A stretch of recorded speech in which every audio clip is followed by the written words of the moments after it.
What is happening out there, Rotoscouts baseball fans? Welcome to a Monday show, gang. I'm going to break down a really interesting looking MLB DFS slate. One of those annoying broken up ones where we've got 7 games on DK starting at the 740 mark, but 640 start on FanDuel, including 3 early games that honestly add a little bit of pitching depth to a really, really solid pitching board. One of the better pitching slates, at least of the last couple months, if not the entire season. Just really deep, lot of premium starters, a lot of interesting options throughout, some good cheap value guys.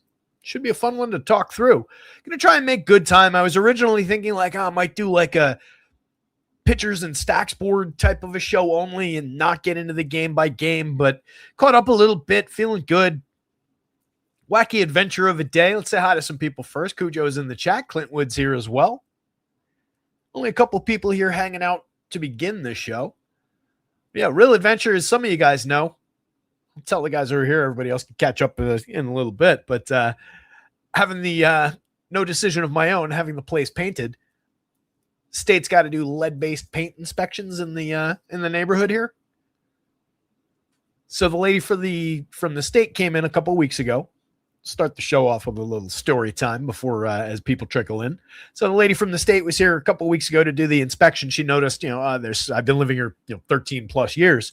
So there's that needs to be spackled over there. There's a spot where I used to have a shelf where there's just 2 little holes in the drywall now, et cetera, et cetera.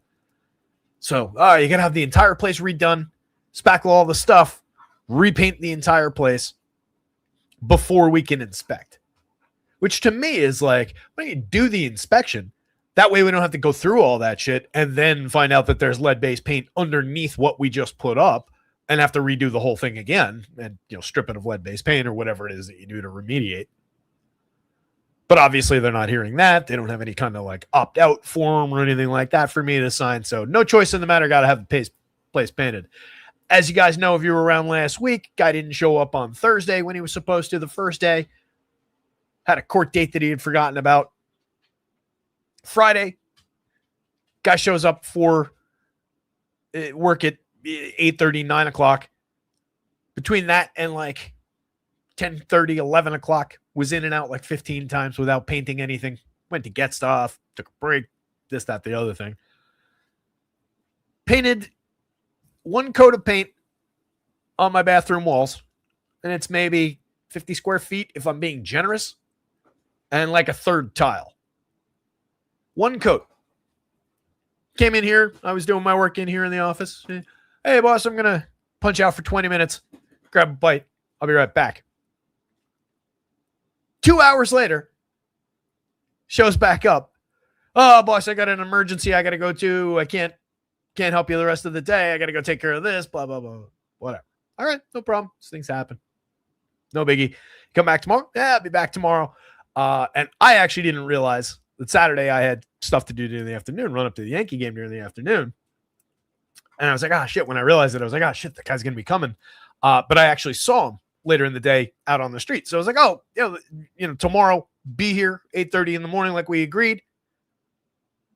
And just know I got to be out noon, maybe 12:30, but we can get 4 hours or so in the morning, do some solid work painting. Great. No problem, bro. See you tomorrow morning. Shows up 8:30 the next morning. I was like, hey, just remember, as I'm letting him in, I'm like, hey, just remember I got to be out by noon, 12:30. And, but you can work up until then. Looked at me like he had never heard those words before. So I'm like, all right. So, all right, I can't do that, but, I'll go do something else and I'll be back tomorrow, meaning Sunday. I'm like, great. No issue. All right. You don't want to work 4 hours for me. I get it. Tall Tale says Painter is unreliable like Andrew until recently. So yeah, Andrew Painter, good call. And by the way, when I say Painter, know that I mean local crackhead handyman, jack of all trades type guy, not actual professional, licensed anything. Just one of my landlord's guys. So, all right, you're going to come Sunday. No big deal. You don't want to work these 4 hours. You're going to come Sunday. 9 o'clock tomorrow morning. 9 o'clock. I'll be there. I woke up 8:40. He didn't show up. He claims he was there knocking on the window. I sleep 2 feet from the window. Didn't hear anything. Had heard him every other time. Claimed he was there early. But either way, he didn't show up at 9. Didn't show up all day. I was here all day. 4:45 in the afternoon. Guy shows up, knocks on the window. Not here to paint. Here to ask me if I found his watch. Nope, didn't find your watch. Coming back tomorrow? Oh, yep, 9 o'clock tomorrow morning. Mark it down. No problem. Not only is he going to be back at 9 today, he's going to paint the entire place in one day. Not just the bathroom, not just the bedroom like he was originally going to do, but the entire apartment. Obviously, as you can see behind me, that didn't happen this morning. 8:40. I know his plan now. 8:40. I'm wide awake. I'd been up since about 8:15. I'm in my bathroom, brushing my teeth. I hear a knock on the window. I rinse my mouth out real quick, put my toothbrush down. Within 30 seconds, I am outside that door. And he is not there. I was like, all right. Maybe he walked toward the deli. He's got to be still right here. Walked up the steps onto the street. He's not even on the block anymore. Gone. Doesn't show up. 10:30 rolls around. Hour and a half late. Knock on the window. I go open it up. Hey, boss, what's going on? How are you? I was here 8:40, but you must have been asleep. No, I was awake. I was out here within 30 seconds of when you knocked. And you were gone. And I was doing it good-humoredly as we're coming into the apartment.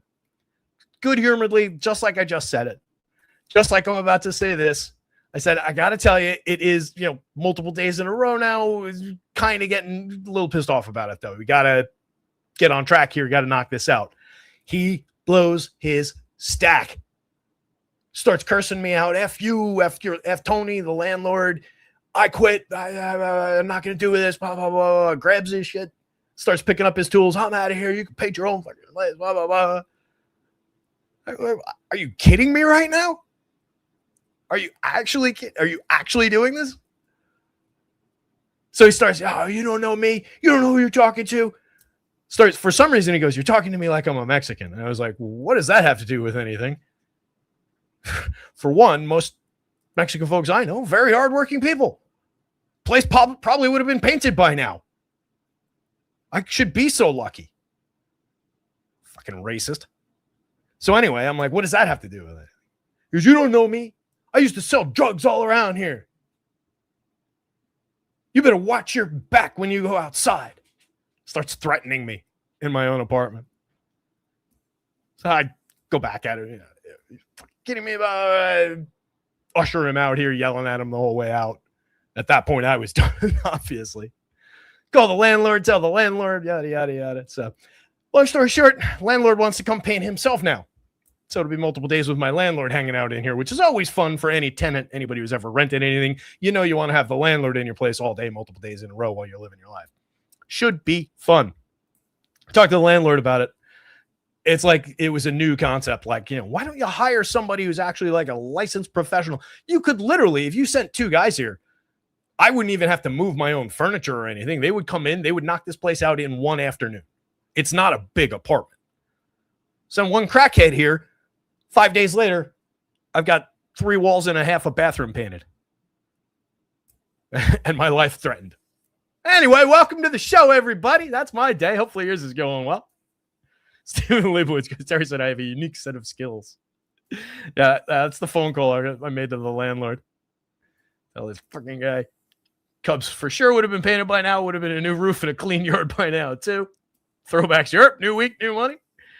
Tall tales here. Quality souls here. Good to see everybody. Stephen Leibowitz. Appreciate all you guys. Appreciate you letting me rant. I just was amused all day by that, waiting to talk about it to somebody. And you guys are the first people I really had to talk to. Can't just tell that story to some random person out on the street while I'm walking Joker.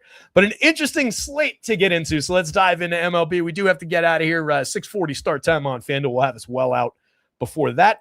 I just updated the runs board a couple minutes ago. I got the stacks board in here. I have not updated the last week's, I think it was last Wednesday's picks for the contest. Apologies for that. But the contest is still live for pitching picks. Got to pick the guy who's going to go out and throw a quality start, which is 6 innings of 3 or fewer runs, 8 or more strikeouts. Lot of good options for that on the board today. I'll take one of these guys off the board. In fact, I'm just going to do it right now.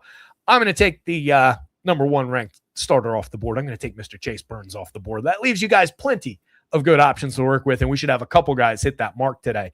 Got to use the same YouTube handle every day. What you're looking to do is get the first to 5 wins. You get a free month of Rotoscouts.com content if you win. Football right around the corner. There will be football content up on that website in the next couple of days. I promise you. I know I said maybe over the weekend. I said maybe because I wasn't sure. So started the effort behind the scenes, got to get it finished and start publishing some content, but that'll be up in the next couple of days. Baseball ongoing, as you can see. Really interesting board. Loaded spot. By the way, if you can hear like a little whirring noise, they gave me that at the local dispensary the other day, and I cannot put it down. So apologies for that. I think these are called fidget spinners. Can't give that to somebody with ADHD like mine. Get away with it. Anyway. So really interesting board. Twins in a great looking spot, dominating the top of the board. Also by far the highest run total on the board. I'm going to do a little bit of back and forth here because it's a really interesting slate that way. That's an 11-run game out at Sutter tonight. Twins are pulling in 6+, 5+ going toward the A's on the other side of it. They look plenty good on their own, but the Twins are really looking tremendous. Home run pick of the day comes from the Minnesota Twins, and they're just looking loaded for bear against Jeffrey Springs. I think they're going to be very, very popular on this slate. They're kind of the go-to course field analog for this slate, but they look incredibly, incredibly worthwhile given the power numbers that they're pulling. And I do think there's usable bats throughout that lineup that a couple of them maybe go a little bit lower owned. I went with one of those guys that maybe we get a little bit lighter owned considering how successful he's been lefty-lefty this year. Spoiler. As far as getting the ball out of the yard and just hitting with consistency, which he never has before lefty-lefty. And against the lefty like Springs, willing to pull the trigger on that. A's on the other side of that one looking very interesting. And then we dip. We're already dealing with below 5-run totals, and there's only 2 of those. You have 4-7-2 over here on the Nats. That looks like a reasonably good spot going up against the Rockies and Ryan Feltner in D.C., though, not in Coors Field. Only an 8-run total for the game. It's Kate Cavalli on the mound, keeping the Rockies pretty suppressed. And then you've got this 4-8-9 on the Cubbies against Merrill Kelly. I think that spot is going to get super popular. I think the Nats get a little bit less popularity. They do have C.J. Abrams back in the lineup today. They do have a couple go-to bats, but it's just a lesser-than lineup, and especially when you're comparing to a deep kind of popular team like the Cubbies. So I think popularity-wise, it's going to go like 1, 2, 3, 4. And then you're immediately dealing with a 4-2-8, a 4-2-1. Every other spot on this board is below 4 runs. Excuse me, another 4-2-1 right there. 2 4-2-1s and a 4-2-8. Every other spot on the board is below 4 runs, and several of them pretty dramatically below. This is a very pitching-focused slate outside of a couple very obvious spots. Will a couple of these 3-run teams get there? Of course. Could one of the winning stacks of the day come from one of those teams? Of course. But this is a very good pitching slate. And there's a lot of clear separation points-wise between the big spots on the runs board and the lesser spots. You can see a little bit of conversation between some of these mid-board type teams, and you can maybe extract something from that as far as which ones you might want to get to. The Guardians, for example, 6 by Vegas total, and this is against this morning's numbers. So some of this changed a little bit in the update that I just did immediately before the show.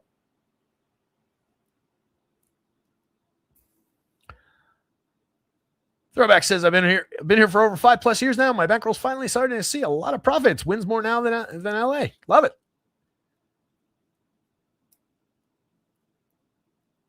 Throwback says, new generation so cooked on millennial, keep stacking your money, stay out of the way. We're going to be rich soon from our straights and parlays. Stephen Leibowitz, when you're having a bad day, one can always watch the video of Bartolo Colon's home run. It makes the day better. Love it. Tall Tale says, this is like an episode out of Curb Your Enthusiasm or something, the painter story. It's my life, dude. Seriously, it is constant. It always has been this way. They track freaks and weirdos and screw-ups and all sorts of stuff. It's always this way. Nothing is easy. Everything can be a story. It's, yeah. When I venture out into the world, something happens every single time. It's insane. It's not just me. Can't just be my fault.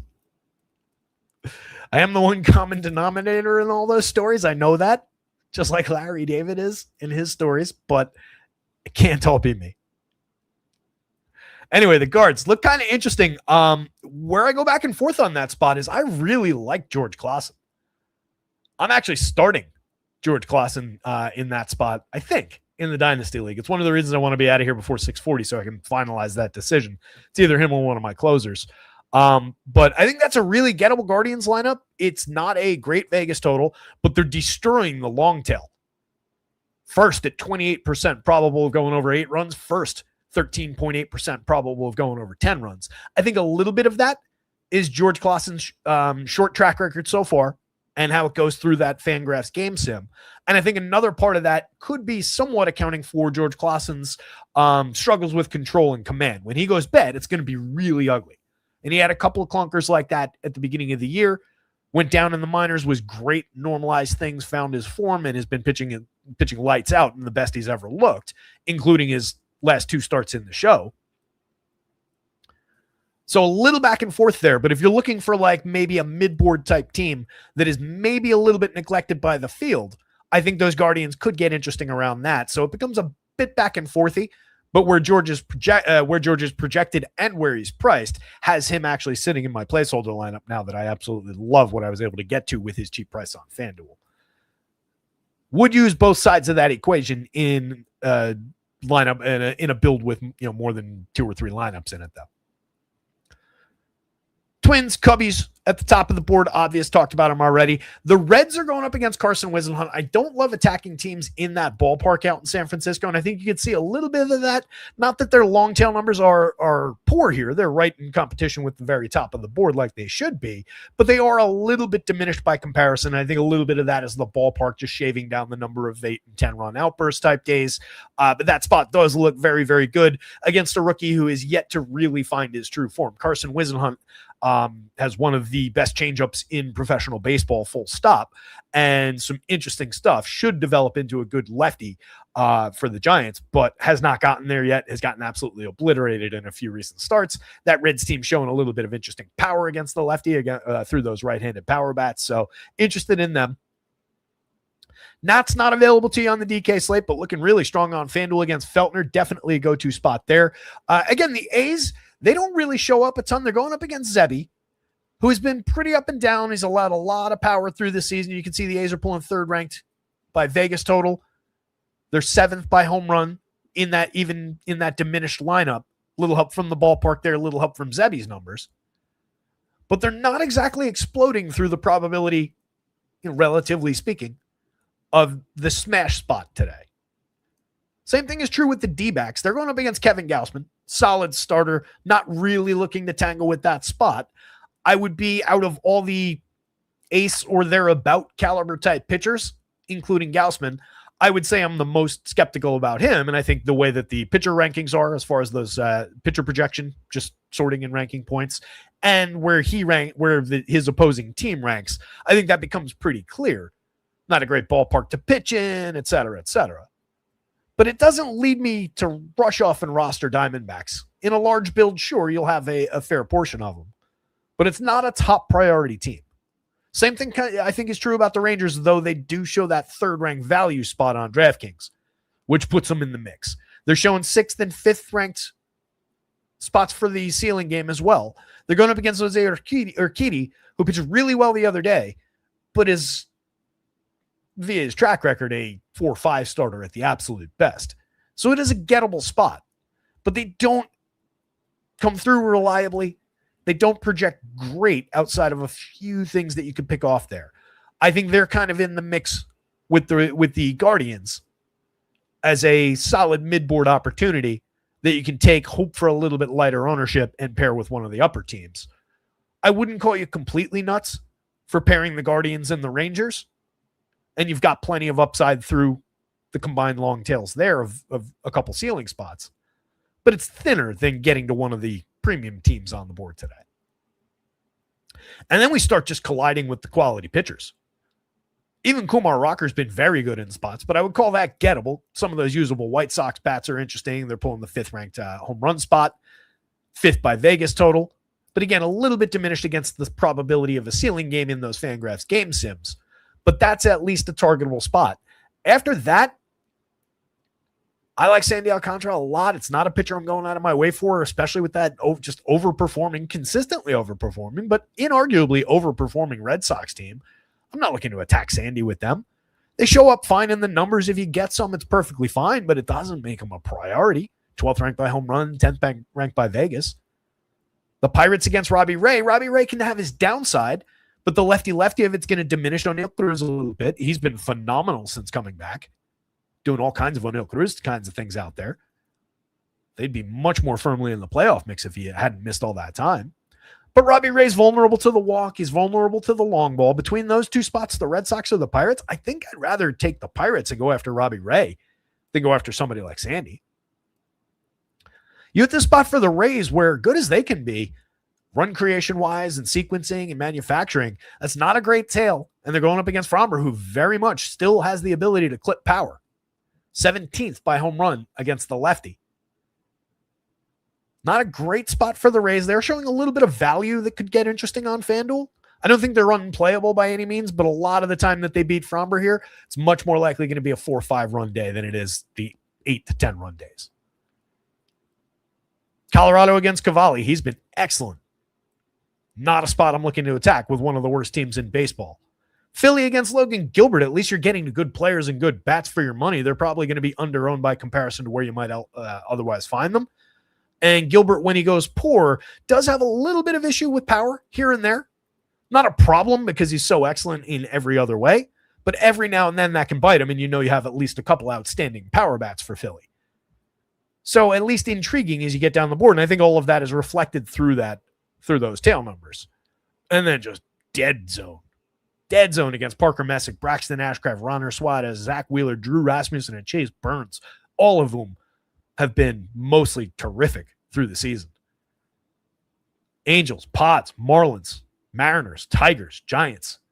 Really rough as far as stacking. Low totals in Vegas. You're getting a little bit of quality showing on the Mariners there. A little bit of value on DK. 8th ranked by home run.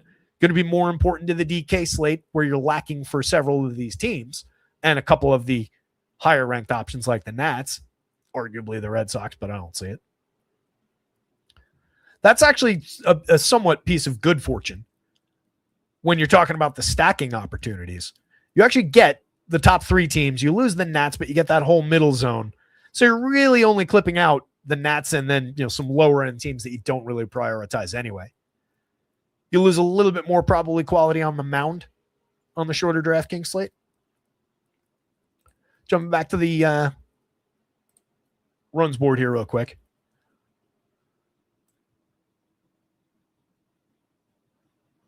Is this? Oh, weird. This is in a different order. No, it's not. Why do I have the... Did I miss a game when I did this? That's really weird. Anyway, the notes file's in a different order for some reason.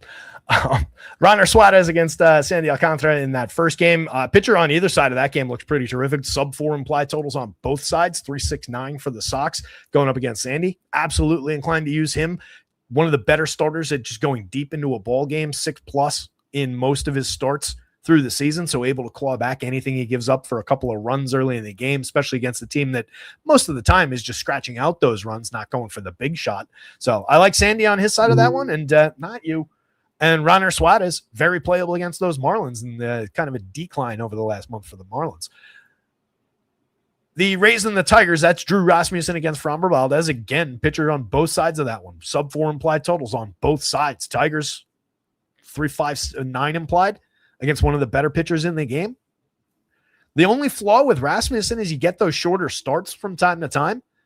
Last 4, though, he's pitched, he's gone 7 twice, and he's gone 5 2/3 twice. 5 2/3 in back-to-back starts. We haven't really hit a wall of shorter starts in this last couple of months. There's a couple 5s in here, but not many. So we haven't really had too much of an issue with that with Rasmussen. I do like some of those Tigers bats, but not particularly against them. Oh, excuse me. Sorry. I take that back. It was 5 in the last 2 for Rasmussen. 7 innings, 6 innings, 7 innings in the 3 prior to that. I had scrolled down too far. I was looking at Frommer's board. Those 5 2/3 and the 2 7 innings were Frommer. So it's 5 innings back to back, not 5 2/3 back to back for Rasmussen. Excuse me. So he did run into that wall again recently, but had been working a little bit deeper, 3 straight starts prior to that, and for a handful of starts through June into July, and then up and down a little bit for depth in July. Pretty tremendous. Not looking to target him from that 3.59 implied total with the Tigers. And the Rays I already talked about against Frommer when we were doing the other board. The Nats, that 4.72 implied on the FanDuel slate, definitely looking appealing. They're going up against... Come on. Why is this not cooperating with me? Going up against Ryan Feltner. 5.97 ERA with a 5.04 xFIP on the season. 64 Ks in 92 innings. Pretty targetable starter. And then Cavalli looks tremendous on the mound against one of the worst offenses in baseball with plenty of strikeout upside. 11 and 10 strikeouts each of the last 2 for Cavalli. He's also gone, he has not failed to complete the 6 innings since July 12th. 6 innings in every start from July 12th through August 7th, 6 innings exactly, and a quality start in every single one of those. 8 innings, 2 starts back against the Cubbies, went 8, 1 hitter, no runs, 10 strikeouts, 2 walks. Followed that one up with 6 quality innings at Texas, 3 hits, no runs, 11 strikeouts, and a walk. So absolutely fantastic so lately. Kumar Rocker against the White Sox. Those White Sox maybe do get a little appealing. Again, one of the more mid-board type teams right here. Low end as far as those points per dollar numbers, but they catch it back up a little bit around those power marks, especially where that plays up a little bit on FanDuel, around the big bats. 5th by Vegas. Little bit of diminishment there that I probably think accounts for their less than filled out lineup, the up and down nature of some of those bats, and a little bit of credit maybe toward Kumar Rocker there. But I am intrigued at least by the White Sox coming in at that kind of a total that maybe falls through the cracks a little bit by comparison to some of the more go-to spots of the day. And then Jose Urquidy, we'll see what he does, but 6 innings of shutout ball the other day against the Cubbies at Wrigley. Faced 19 Cubs, gave up 2 hits, struck out 8 in a very, very surprising performance. I doubt he replicates that, but it's a targetable enough Rangers team for him to, maybe have shades of that anyway. Just a couple runs. Parker Messick looks tremendous on the mound for the Guards. Angels coming in 3.37, excuse me. I gave him half a run too much. 3.37 implied against Messick, who has pitched to a 2.54 ERA, has a 3.35 xFIP to mostly supported under the surface, 152 Ks in 149 innings. One of the better, probably less heralded young starters in the league. He's been fantastic. And I already talked about Klassen going up against these Guardians, but to put numbers on it, last time out, George at Houston, 7 innings of shutout ball, 1 hit them, faced 25 Astros, 1 hit them, struck out 7, walked 3. No issues with the 3 walks if you're going to put up that kind of a start. 6 innings of quality the start before that, only 2 earned runs, 5 hits, struck out 5, walked 1. Allowed a home run, but who cares? Home runs don't really burn him either. He gave up 9, I think it was, to 300 and some odd. It was like a 2.5% home run rate in the minors. So far in the show, keeping the ball down to like a 4-degree average launch, so shouldn't be easy to homer against. I like the upside for George, and I don't fully get on board with that Vegas total for the Guards. But they are showing a little bit of quality as the number 1 ranked probability of going over both 8 and 10 runs. And I think that should put a little asterisk on George for you as far as there's potential danger lurking there. The go-to spot, the Coors analog of the day. Zebby, in a perfect world, may be playable. When he goes right, he has very good strikeout upside. He just hasn't gone right through most of the year. Some major blow-ups throughout the season, mostly limited for strikeout on the year, only 81 Ks in 96 2/3. The exceptional day was a 10 strikeout game over just 5 innings, faced 22 Mariners, struck out 10 of them. Also gave up 3 earned runs on 4 hits, 2 walks, and a home run in that game. On the year, a 5.12 ERA, but a 4.17 xFIP to show a little of the underlying quality. And the strikeout stuff should be better as time marches on, but it's just a deadly bad spot in Sutter. Even that diminished version of the A's looks pretty good with that 5+ implied total. Springs is just a target for Twins bats today. They're going to be very popular. Zach Wheeler's on the mound for the Phillies. This game is also out of order. You know why? I just realized why. I did the notes looking at labs, not looking at my file. I was just looking at the pitcher in game matchups on labs. That's why it's all out of order. I just put that together. So let's see. That Phillies-Mariners game coming up with that 6.5 lowest total on the board. Low threes implied on both sides of that one. It's Zach Wheeler against Logan Gilbert. As mentioned, the one issue with Gilbert when he goes a little bit haywire, 20 home runs allowed in 25 starts on the season, but utterly tremendous across the board. Otherwise, 3.35 ERA, 3.54 xFIP, plenty of strikeout potential. Even against a very good Phillies team, he's very much on the board and greatly diminishes the quality of the Phillies or their probability of going off. Very pitcher-friendly ballpark to boot with that one. Zach Wheeler looks equally good on the mound going up against the Mariners. I will point out, though, a handful of shorter starts lately for Wheeler going back to July 27th. He has not completed the 6th inning. He's also given up 4 earned runs in 2 out of his last 3 starts. Last time out against the Marlins, 5 innings, 2 earned runs, 7 strikeouts, but walked 4 uncharacteristically, a lot of home run. So a little bit of an ugly stretch for Zach Wheeler, but we know how good he actually is when things normalize, and that's a pretty good target to throw him at. My hope there would be that maybe price and just recent performance would get people off of him as far as popularity goes, and he goes a little underappreciated. Talked about Kevin Gausman already. Not really looking to rush off to Gausman with the D-backs pulling in a 4.21 implied total. He'll probably be a little bit lower on, though, by comparison to some of the other starters of that, name recognition. But he projects out a little bit lighter, hitter-friendly park there. Don't love it. The Cubs against Merrill Kelly, definitely a go-to spot. I think gets very, very popular at that 4.89, one of the better totals on the board. Braxton Ashcraft going for the Pirates against the Padres, very targetable Padres team for him. He's thrown 149 and a third over 25 starts, 3.68 ERA, and an even better 3.18 xFIP under the covers. 159 strikeouts in 149 innings this season. He's had a nice breakout for the Pirates. There's a lot of good stories going on for Pittsburgh. Again, if they hadn't lost O'Neill for 2 months in the middle there, they'd be right in the thick of things. But still a very good season. Well, and if Paul Skeens was Paul Skeens all year, they'd be right in the thick of things. But still a lot of good stuff going on there, including Braxton Ashcraft. Going the other direction, Robbie Ray for the Pods going up against those Pirates. 3.72 implied for the Pirates, but maybe we could get a little bit around just a blow-up Robbie Ray day. That said, for the year, 3.20 ERA. He's gotten away with it mostly. 117 strikeouts, which are down hard compared to previous years. A lot of quality loss there because when he's erratic, he's walking way too many guys. He also gives up a lot of premium contact and a lot of power when he's going bad. So when I say he's gotten away with it, I mean it. 3.20 ERA, but a 4.84 xFIP under the surface and a lack of strikeout. So not the pitcher he once was, and even that guy is not a pitcher we were all that frequently rushing off to get because he always had those flaws. They just came with a major strikeout upside. That last game on the board, it's Chase Burns against Carson Whisenhunt. Burns, big time, yes. 3.14 implied total. I said somebody else was the lowest. This is actually the lowest total on the board. Giants, very, very low end against Burns. When he's going right, he is absolutely tremendous for strikeout upside. When he goes wrong, he loses a little bit around walk, but he's managed that throughout the year, and it's just a great target. I expect him to have popularity on late at night. And then the Reds, maybe the Reds come in a little bit lower owned in that late night hammer spot. You can pair them with their starter, pick up a little bit of additional upside toward the win and so on. Whisenhunt, 6 earned runs over 4 innings last time out, 7 runs total on 9 hits, struck out 1, walked 2, allowed a home run. 5 2/3 pretty clean the start before that against the Astros. 4 hits, 1 earned run, struck out 2, walked 3. There's no real upside going on with Whisenhunt right now. A 4-run game, a 6-run game, a 4-run game. The 3 starts prior to that didn't get out of the 4th inning in 2 of those. A lot of negative showing for the kid, and again, a lot of power upside showing for that Reds team. They could get frisky despite that sub-4 implied total in a very pitcher-friendly park. You can see just a 7-run total for the game. Not a great target on the surface, but maybe some reasons we can get there. Hit the like, subscribe to the channel if you're out there. Rotoscouts.com is the website. Yes, I'm still spinning this thing.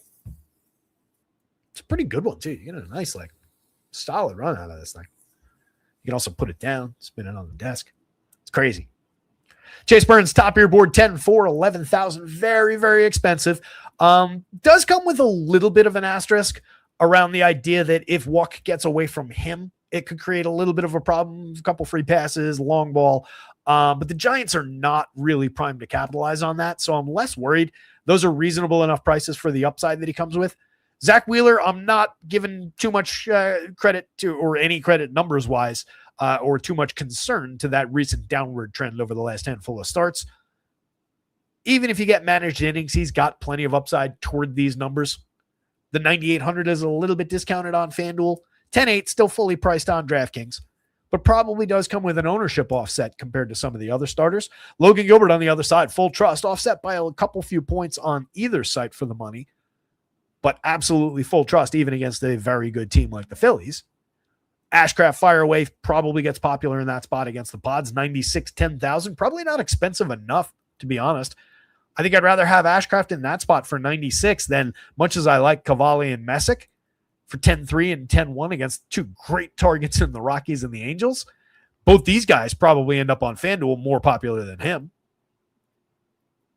On DraftKings, that's a Messick versus Ashcraft conversation. Messick being cheaper probably pushes his popularity even further up. No option for Cavalli. Probably splits the difference ownership-wise. A lot of what would have been Cavalli ownership probably goes here and here directly, with some of it going to Logan Gilbert, but people are probably not going to throw their weight into the guy facing the Phillies out of those three teams. And those are the most immediately comparable price guys. You're going up a tier price-wise to get to either of those two, or you're going down to a just completely different build to get to anybody else. So I think that is your direct back and forth there for any of these guys that come off the board as far as Rasmussen, Alcantara, Cavalli, from the site to site, where does the ownership go discussion. Robbie Ray just kind of lost in the sea down here. 9,000 on FanDuel, 8,000 on DraftKings. But you can see how deep the board is. Usually this like 28-point break is a little further up on a slate like this. And Robbie Ray is entirely usable. He will diminish the quality of that Pirates lineup somewhat just by virtue of being left-handed. But I talked about the potential to struggle, talked about the lack of strikeout this year. I like George Clausen quite a bit better. 77-65. The one downside I would say is the warning that we're getting from the Fangraphs game sims in those totals, in those potential to go over 8 runs or 10 runs. But I think there's a reason for it in the game sims and how they're perceiving George Clausen through the numbers. It's not incorrect, but I think it's something that in a larger sample ends up normalizing. So I'm willing to somewhat write it off. It's something I want to be cautious about in talking about him. But hopefully that or other discussions around the potential for the Guardians to get there maybe pushes people a little bit further away. I think at those just pure prices as the lone standout SP2 on DraftKings, I think he's just going to be hopelessly owned. People are going to want to go there more. They know who he is. They know he had 2 back-to-back good starts, found some strikeout upside, and has very real strikeout upside. And they know that they're going to want to get to him more than Urquidy. Wisenhunt, who's been terrible. Rocker, maybe at 62, is a little bit of back and forth competition there. And he's closer projected than this might look like if I resort. Excuse me, this is sorted by FanDuel. If I resort, Rocker's more closely projected than that initially would look like.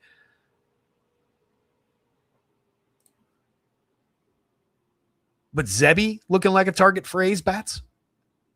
Again, Urquidy, no faith. Very, very cheap. I think you could throw the Urquidy dart, but I don't think you should have any faith in it. Feltner, Springs, Kelly, pretty hard-nosed down the bottom of the board. Not much of a bargain bin on DraftKings today, except for George. I'd say George, Rocker, maybe Zebby, maybe Urquidy are your guys. And big-time questions about both those two spots. No real faith in that one, and maybe looking to get some White Sox power on the other side of it. This is the only guy I actually like from that group. Rocker has been good in spots, though, through the season. Reason to believe, at least, that he could succeed. Let's get into some game by game. Don't forget, enter the pitching picks contest with a comment after the show. You're looking for the guy who puts up a quality start, 6 innings of 3 or fewer earned runs, plus 8 or more strikeouts on the day. I'm taking Chase Burns off the top of the board. You can't have him, but you can pick any of the other guys from this slate, which includes the 6 o'clock, 6:40 games on that are on FanDuel. So all 10 games on the board today. Can't use my guy. 1 pick per person per day. Got to use the same YouTube name every day. Win yourself a free month of Rotoscouts.com content. If you're looking to get behind the paywall, check things out, including for tonight's baseball slate. No time like the present. Well, actually, that's not quite true. Maybe sometime in like 2 weeks from now when football's also going on and you get both of them for a free week. Maybe that's a little bit better bang for your buck, but I promise you, I'm going to run something against the beginning of football season too. So look out for that. Meanwhile, jump in, grab yourself a free first week on any weekly plan. There's only one weekly plan. Free first week on your purchase of a weekly plan. No commitment required. Use promo code TRYME, all one word, capital T, capital M at checkout. First week is 100% free. Does renew at regular price, which is $6.93. We're always under $1 a day. Every Rotoscout subscription, weekly, monthly, and quarterly plans are available. Everything gets you access to anything that hits that website. All 4 major sports are covered. Every single main slate. A lot of the side slates. For football, we write really deep content every single week in article format. Have deep features about stacks and player projections, of course. Projections, shows for NBA, projections for hockey. Going to have some full season stuff up for football very, very soon. So again, get behind the paywall. Check it out. Promo code TRYME. All one word, capital T, capital M. Sales pitch over. Let's get into some game by game. Let the lineups button. You guys hit the like button if you haven't already. All right. So different order than the one we just went through. This is the top of it. We'll go through the first 3 games a little bit rapid pace since they're not available on DK. DK people, hang with us. I know it'll be boring, but this slate is available to you in that 3-game format, I believe. So all this stuff does apply. I don't have the pricing in here for you, but all the projections and everything I'm going to say about the players definitely applies. This lucky, fortunate, maybe actually somewhat decent Red Sox team continuing their somewhat good play, continuing their overperformance. A lot of guys with positive WRC plus marks. Caleb Durbin coming in. That's him, right? Yep. Caleb Durbin, I knew by the exactly league average 100 WRC plus, the exactly league average 320 weighted on base against a sub average way below standard 286 xWOBA. But he is the kind of guy who profiles well. Slap hitter who has a little bit of speed, has the ability to direct the baseball and beat it to first base, somewhat defy xWOBA. But that's all he is. I've said it numerous times already. He is Ernie Clement. The reason I'm starting with him is because I had a long text message debate about who would you rather have, Trent Grisham or Caleb Durbin? And I say it's Grisham every day. Grisham hits the ball hard. Grisham draws walks. He gets on base. He's like a career 12% walk guy. Monster home run numbers last year. Monster on base numbers, et cetera, et cetera, et cetera. Obviously depends a little bit positionally, but Durbin is a lucky slap hitter and not much more. You can say that about a number of these guys. Nick Sogard at the top of the lineup, 287, 401, 426, carrying a 5% barrel, a 27.7% hard hit. He's drawing a 16% walk rate, which is at least interesting. Caleb Durbin draws half that, 7.4%. He makes similar kind of low-end contact. 255, 325, 399. But if you look at the numbers over the last month or so, 300 plus, a lot of runs, a lot of RBIs. He's been good. Inarguably good, but overperforming. Ceddanne Rafael is continuing his strong performance all year.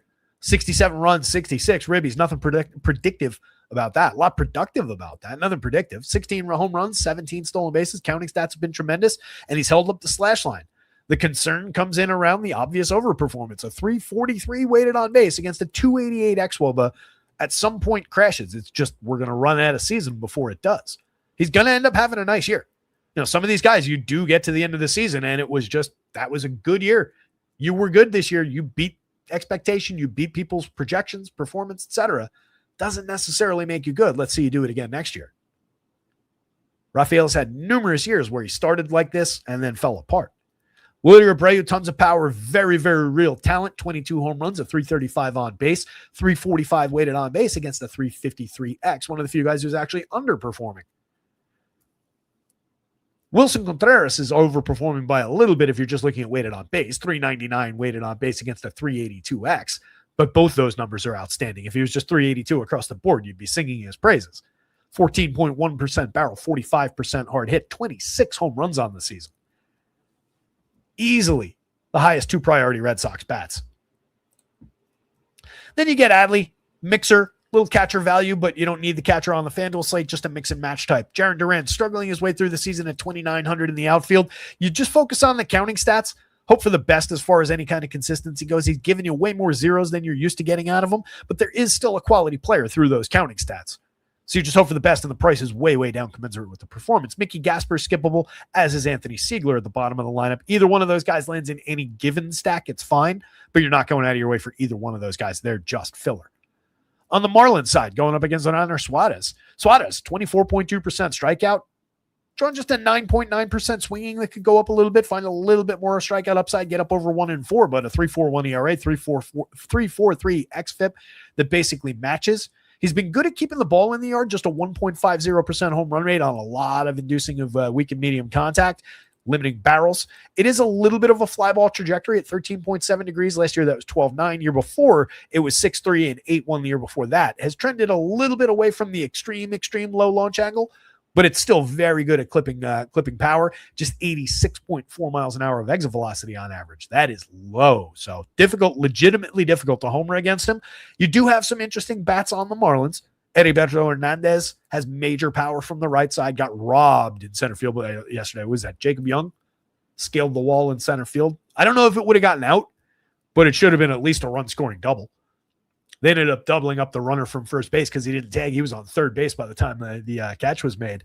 Easy double play. But just a monster play in center field. Jacob Young is really, really good. But Heriberto for 2,800, if you're looking at the Marlins, absolute priority. Otto's having a great year. He's held up all season long. 341 weighted on base. A little bit of overperformance going on, but should be around league average, a little bit better than that. So there's some believability through some of those numbers and very, very playable in that spot in the lineup. He also limits strikeouts, doesn't really walk. So you're just looking for a few good pieces of contact out of Otto against a pitcher like Reiner, who doesn't exactly induce a ton of swing and miss. He's just inducing weak and medium contact when he allows it. Kyle Stowers against the lefty. I don't love the lefty for Stowers if memory serves. As I'm pulling up FanGraphs to actually look at it.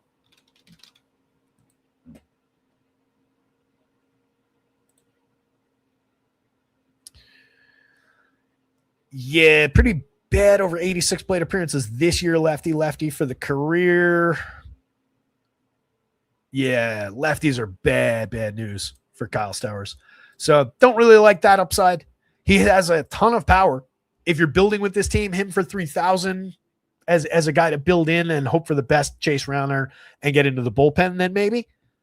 But out of those top end guys, he's a little bit more limited with a lefty on the bump, and especially one like Rounder who keeps the ball in the yard so effectively.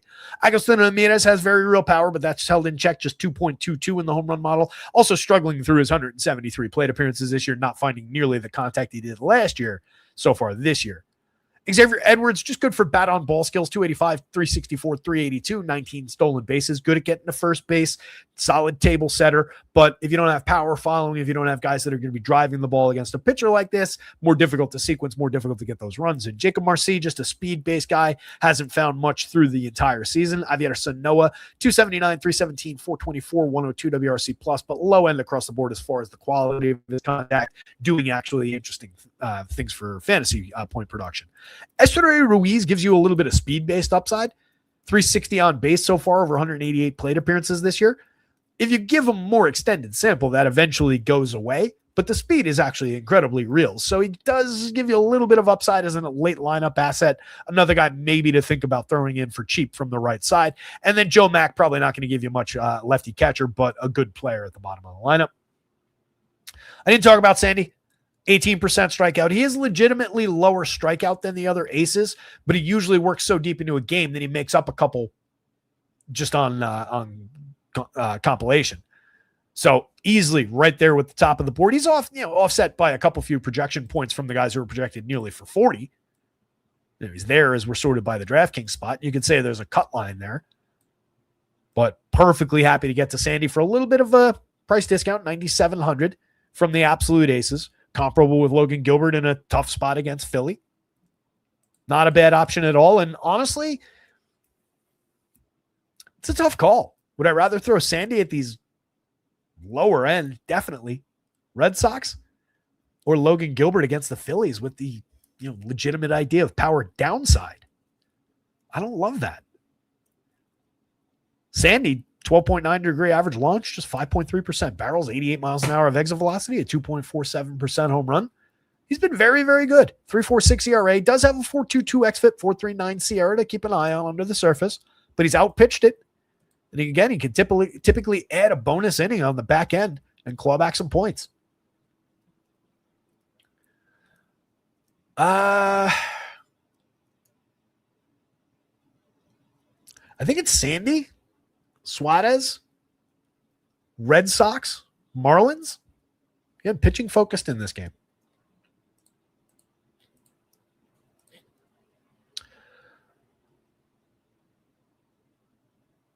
Rays, we get Jonathan Aranda sliding down lineup to the 5 spot against the lefty.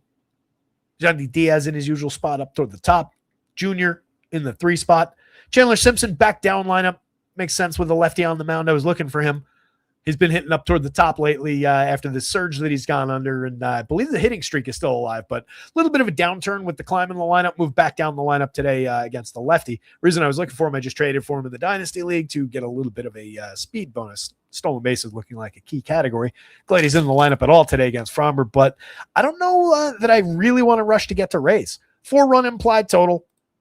They're here on the stacks board, kind of in the middle, buried as far as that long tail goes against Frommer. And typically, even when he blows up and goes sideways, you're talking about a 4 or 5 run day, not a completely broken day.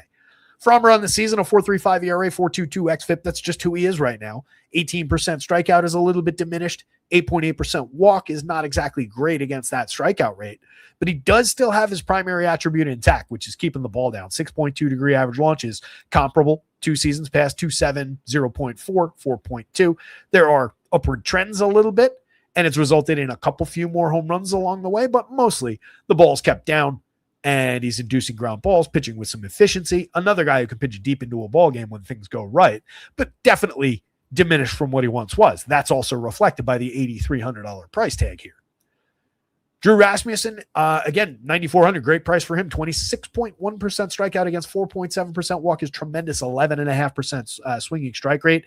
3.01 ERA against a 3.21 xFIP has just been every bit as good as he looks, and he's also been spectacular at inducing weak and medium contact. 2.46% home runs, despite the occasional well-hit fly ball, or the occasional good trajectory fly ball for power. There's not much behind it. Difficult to hit a home run against. So that takes some upside away from the Tigers. You can see even the good home run hitters, Dylan Dingler in the middle of the lineup. Torkelson down lineup a little bit. Just a 7 for Dingler today. Kevin McGonigal just a 3.5. He's hit 14 home runs, stolen 12 bags, getting on at a 385 clip. Kid has been absolutely fantastic as a rookie. 133 WRC plus in this fantastic crop of rookies. He's one of the better ones, but not looking great. 3,300 shortstop, third base. High priority player if you're considering going to the Tigers, but Drew Rasmussen really takes a lot of upside away from the Tigers here. Colt Keith would probably be a part of my plans. 268, 326, 419, 109 WRC plus, over 371 plate appearances. Low strikeout, medium walk rate, a lot of well-struck balls in play. That's just the nature of Colt Keith's game. And he's trended back toward last year's numbers where we were talking about him at the end of the season for keep an eye on Colt Keith next year. Didn't really come true, but there are indicators that give him another 300 plate appearances on top here. We might have gotten there. 9 home runs, 5 steals is just okay. The slash line is fine, but not great. But a 327 weighted on base is a little bit above average, and that 340 xWOBA is very interesting and well above average. So there's a lot going on with that player. For only 2,600 across 3 positions, he can fill any one of those spots. Even first base, I don't mind. Second base, third base would be my priority, but no issue going Colt Keith at first. Hey, Lee has had some interesting games as well. 281, 321, 439, 111 WRC plus. Entirely playable at 2,500 at second base. If you're putting Keith at third, him at second, McGonigal at short, and then, maybe Dylan Dingler as if he's the first baseman, or maybe you dip down here and grab Torque for a little bit of a low-owned power upside. It's not great. Again, 359 implied total against one of the better pitchers on a very deep pitching slate is not a target. But that's just where I'd be looking if I was going to this team. And then you get Brett Callahan, Zach McKinstry mix and match pieces, a disinterested Avi Baez at the bottom of the board, 259, 287, 364, and 80 WRC plus, over 150 plate appearances this year for Javi in yet another very expensive lost season for the Tigers. Max Clark, another high-end rookie for this team, 86 plate appearances deep. We're only at 253, 314, 380. Might need a little bit more seasoning, but getting regular opportunity, very affordable if you're going to this team in the outfield. Going through the rest of this Rays lineup, Johnny is a high priority bat, gets on base like crazy, has a little bit of power from the right side. If you're looking to attack from her, your priorities are one in a big way, 2, and then pick your poison. But you can see even Junior 7.85 in the home run model. You do not frequently see him suppress that far below a 10. It's still a good number. It's not a great number. He is the most likely Rays player to come through and deliver a big game. 35 long balls on the season. Fantastic slash line. 146 WRC plus. Makes tremendous contact. Ryan Vilade, not a speed, a little bit of power on display as well with the 11 home runs, but they come on just a 6.7% barrel, 38.3% hard hit. I'm a little bit skeptical that he keeps that kind of power up, but a 222 ISO, finding the extra base hit stroke, has been definitely a contributor, would be a priority at 2,500 in the outfield if I'm choosing to attack Framber Valdez, and a player who could, given the more line drivey profile, the speed-based profile, maybe come through a little bit more against a pitcher like Framber on the low trajectory stuff.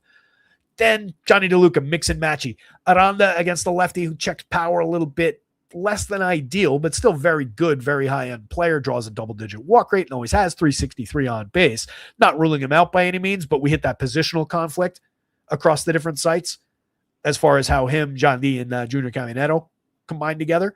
FanDuel, you get them 2 first basemen and a third baseman, so you can get there. But then you're soaking up your util spot. So a little bit of back and forth on Aranda, more than there would be with a righty on the mound, even a good righty. Jorge Mateo, Nick Fortes, Taylor Walls, mix and matchy. And then Chandler Simpson, we're just looking to succeed with the hit tool, put the ball in play, beat it to first base. So perfectly fine to go to despite the lefty, despite everything that Framber does. Ground ball out of Chandler Simpson has a high upside of him being on first base when the ball goes back to the pitcher.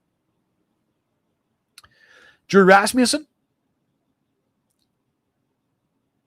Framber, I'm going to give it to our guy here, Framber Valdez. He's come down in price, 8,300. Not bad. Rays bats over Tigers bats, but neither one all that high a priority. Last FanDuel only game. I know I said I get through it quickly, and I haven't exactly, but let's talk about here. The Nats diminished lineup going up against Ryan Feltner still looks pretty tremendous. 4.68 implied total. The highest priority offensive spot among these FanDuel only games by a wide margin. CJ Abrams in the lineup today, which is a big time uptick for this team compared to their form over the last couple of days where he was out. Looks pretty tremendous over the course of the season. 29 homers, 24 stolen bases to throw into a pitcher with a 5.97 ERA, 5.04 xFIP, 5.11 Sierra, 15.7% strikeouts, and 9.6% walks. Major opportunity for CJ to succeed. Abimelec Ortiz has 5 home runs in 65 plate appearances. Otherwise, 210, 246, 484. Some inconsistency, quite a few zeros in the mix there, but major source of power as well from the left side. After those two, we're getting more mix and matching, if we're being honest about who these Nats really are. Dylan Cruz has a lot of raw skill. He's carrying a 10.1% barrel, a 44% hard hit. He's hit 10 home runs and stolen 8 bases. But 322 plate appearances deep this season, coming off on the heels of a inconsistent 322 plate appearances last year. He really hasn't put up good numbers over the course of what is now basically a full season, 600 and change plate appearances. This year, 214, 283, 361. Last year, 208, 283, 52. I do think there's maybe some growth going on, given the uptick in premium contact, most specifically that hard hit rate. Strikeouts are exactly the same. Walks have actually come down a little bit. But a 318 xWOBA under the surface this year versus a 307 last year, I'll take it. 286 actual versus 279 actual. Again, I'll take it. But not exactly a breakout going on for Dylan Cruz. 29, he's playable in the outfield, but he's not a priority. Dalen Lyle doesn't hit the ball as consistently hard as Dylan Cruz, but he's found arguably better results, 15 homers, 12 stolen bases. He's also seen more than 200 more plate appearances, 242, 291, and 401, 88 WRC plus compared to Cruz's 79. Brady House, out of all these guys, makes the best contact, 10.9% barrel, 46.7% hard hit. If you're considering anybody from that stretch from 3 to 5, Brady House probably goes to the lowest owned out of that group at the cheapest price at a key position third base, maybe carrying the most upside. So I think he gets interesting versus those other two as you're stacking this team up, but not a one of those 3 guys is like a you have to have that guy to win tonight type. Maybe they become that, but on this side of lock, they're not. Kimmy Ruiz, low-end catcher that you don't really need on FanDuel, 283, 19, 444. If you're building a bunch of Nat stacks, sure, keeper belongs in some of them, but he's a bat on ball, hit tool focus, low strikeout, low walk rate, doesn't hit the ball hard type guy. If he could just add a little bit more hard hit to his game, he'd be really interesting. But just year after year, he has not. Look at these low-end hard hit, barrel rate, etc. It's always been against extreme low strikeout, extreme low walk rate, but it doesn't lead to very much. This year, 107 WRC plus is quality. Give him that much. Not a lot going on, though. Jacob Young, tremendous defense, 10 home runs, 14 stolen bases to go with the 393 plate appearances. Been okay, but again, not a go-to. Jorby Vivas, not much of a bat, 231, 319, 314. Nasim Nunez has 42 stolen bases, but that's about all he does. On the Rock side, going up against Cavalli, who I gave you some of the numbers in his recent tremendous stretch of, I've been hammering the adjectives today. Everything's been tremendous or fantastic. I got fired up telling that story about the plumber. The adjectives, the storytelling came out of me. But Cavalli's been really, really good. 27% strikeout, 7% walk on the season, 11.1% swinging strikes, a 3.22 ERA with a matching xFIP. Just a 2.50% home run, keeps the ball down at just a 7.8 degree average launch. Can't really ask for much more to throw at these Rockies. A 3.42 implied total. No Hunter Goodman. 9.65 in the home run model for Mickey Moniak. Out of everybody, he's your guy if you're going Rockies. Jake McCarthy having an overperformance of a season, 353 weighted on base against a 319X, which is who he actually is, which is just a league average, just another outfielder type. I don't want to pay $3,300 to target Cade Cavalli with Jake McCarthy. Willie Castro is just a utility guy. Plays basically every position, only costs $2,800. If you're going to this team, you bolt him into a stack just to fill it out for a very cheap price at second base, let's say. But he's not a priority. 14 home runs, 9 steals, adequate on base, just a 96 WRC plus. 20 points of overperformance when you look at the xWOBA. Rumfield hits for average, but I feel like I've been saying for like half the season now that those 13 home runs are an outlier and the needle has not moved. The power is not real. Troy Johnston does very similar things. 287, 284 batting averages from those two guys. A lot of on-base skills out of those two guys. Leading into Connor Norby, who maybe puts interesting bat on ball, but odds are just strikes out against Cade Cavalli. Brett Sullivan, low end. Zach Veen, maybe you find a little bit of power upside there from the former top prospect for this team. And then a completely dead in the water Ezekiel Tovar at the bottom of the lineup. It's bad for the Rockies. Go back to the old adage. Rockies on the road against a righty. Take the righty. Cade Cavalli looks terrific. 10-3. Cade Cavalli. Nats bats. Rockies bats, then Ryan Feltner, but you don't want either of those things in any realistic big kind of way. All right, 7 to go. Welcome in DraftKings, folks. We'll actually have some relevant content for you. Larry comes in with a double dip. That back wall looks really nice. Is it newly painted? Did Mamba approve this promo? Yeah, my new partner.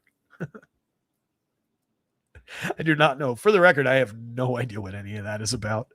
I don't recall ever talking about a business partnership with him. Would honestly be a very good investment on his part, at least not right now. Need a larger audience for that sort of thing. So spread the word. Hit the like button, subscribe to the channel, kick it out there into the algorithms. Maybe one day somebody will want to partner with us.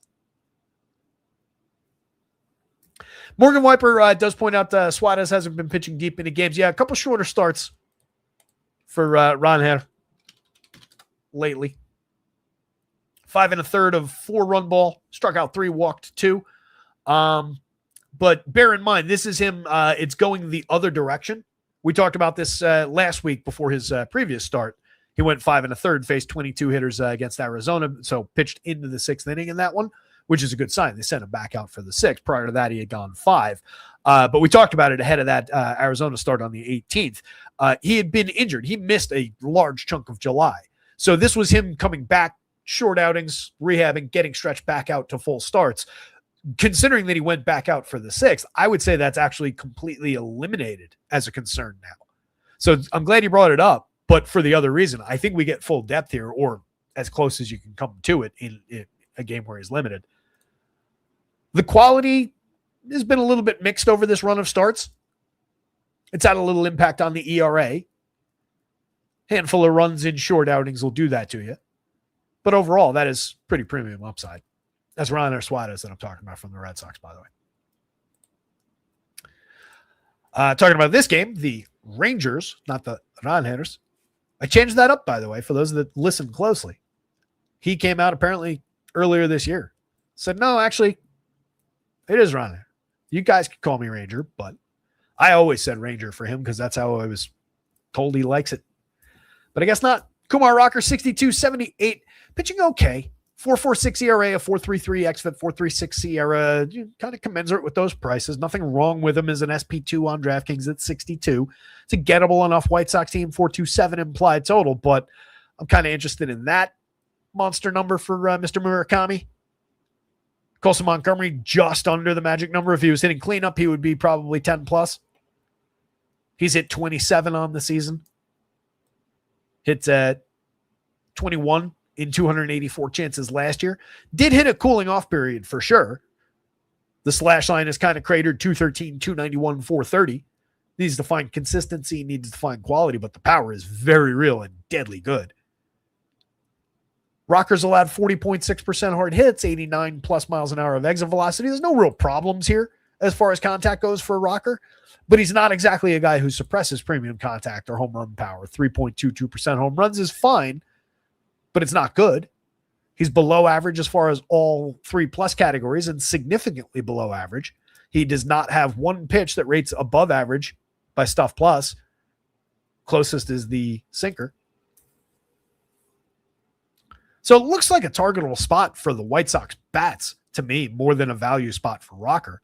But the DraftKings slate is notably shorter. 6,200 works price-wise. Very short bargain bin, as I said. If you're not into George Claassen, Rocker's probably your next man up.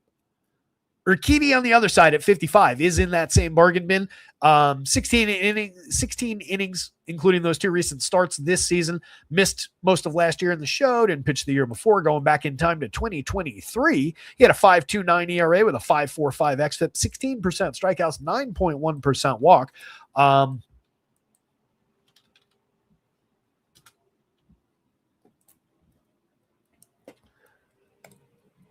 It's league numbers here. In 2025, he pitched in 11 games, 8 starts in the minors through 21 2/3, 2.91 ERA, 3.99 xFIP. Not that that's at all relevant, really, but that's where he was. 2024, he pitched entirely in the minors, but only through 10 1/3. So 32 innings over all of 2024 and 2025, and missed most of this year when it comes to pitching in the show. He made 20 minor league starts this year, 95 2/3. In the minors, 17 starts at AAA as a 31-year-old, 83 2/3. Worked to a 3.66 ERA, but had a 4.49 xFIP under the surface. 7.85 strikeout per 9, which is not a high-end strikeout number. So against minor league talent, as a 31-year-old major league veteran, he was not good this year. So be very, very cautious about giving any kind of credit to Jose Urquidy for the quality that he had in his last outing. To put numbers on that again for you, though, against the Cubbies just last week on the 19th, went 6 innings, faced 19 Cubs, 2 hits, 8 strikeouts, no walks, no runs. Spectacular outing. He goes out and twirls anything like that, you're in trouble against this $5,500 price tag that he comes in at. But he is not that guy. He is not good. The Rangers aren't very good either, but I have more belief in Jock Peterson against a righty, Corey Seager against a righty, Wyatt Langford against basically anybody. There's a lot of quality in those 3. And then you get to an underappreciated Brandon Nimmo that we've talked about all season long. He's hit 13 home runs. He's getting on at a 326 clip. I'm just super interested in that 51% hard hit rate, that double-digit barrel rate that is in line with numbers that he's put up in years past. Actually, the best barrel rate he's had in the last 3 years. And I'm really interested in that 358 xWOBA that's been staring us in the face under the 326 actual all season. Brendan Nimmo's better than 262, 326, 419. And the price at 31 and especially at 39 on DraftKings, that's priced for just this guy, who he's been this year. Ezekiel Duran, mix and match quality utility guy, 14 home runs, 10 stolen bases, can always contribute with solid 116 WRC plus, but exposed by the 301 X-Wob under the surface, limited for premium contact. The prices are fine though. The positioning, third base, second base is where you typically want him. Very usable player if you're going to this Rangers team.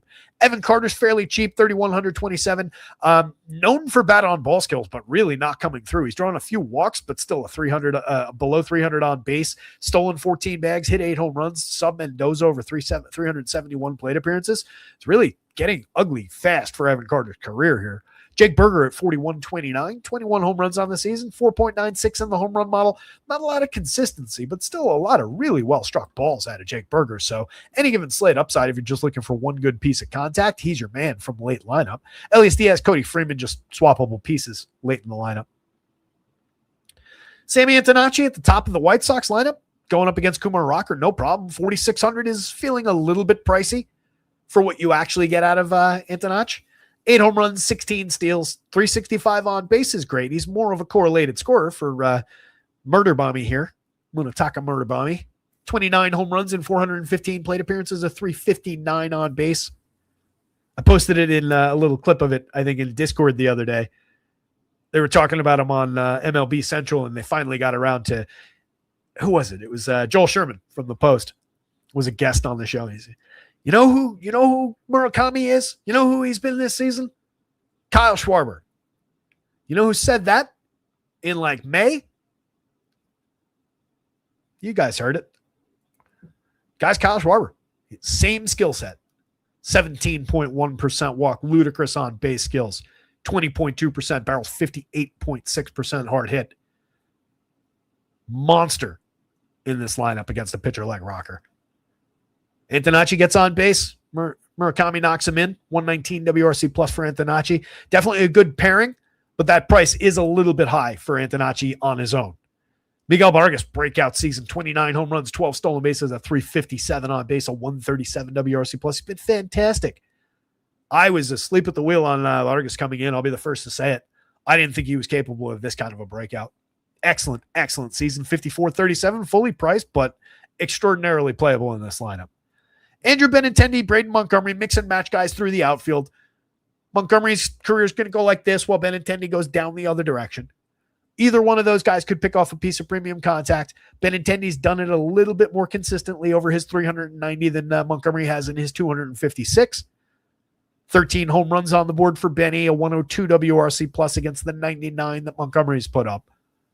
Either one of those guys, limit the versions of the White Sox stack that you build with both those guys in there. It's not unplayable. They're both cheap. They both hit in the middle of the lineup. But I'm probably leaning more toward into this guy with that collection of players than this guy with that collection of players and moving them about rather than getting them so much together. Montgomery is an absolute priority at those prices. Again, we're just hunting for the major power upside that he brings to bear. And then Chase Meidroth is very good, 269, 342, 399. Going through a little bit of a swoon over the last week plus, but was very good for a month coming into that. Young player, some up and down to his game, 111 WRC plus, found a little bit more power this year. We've talked about the Turang uptick in his barrels. If he goes up to 7.5 next year, look out world. Tristan Peters, Drew Romo, just mix and matchy down toward the bottom of the White Sox lineup. I think this goes White Sox bats, Kumar Rocker on DraftKings,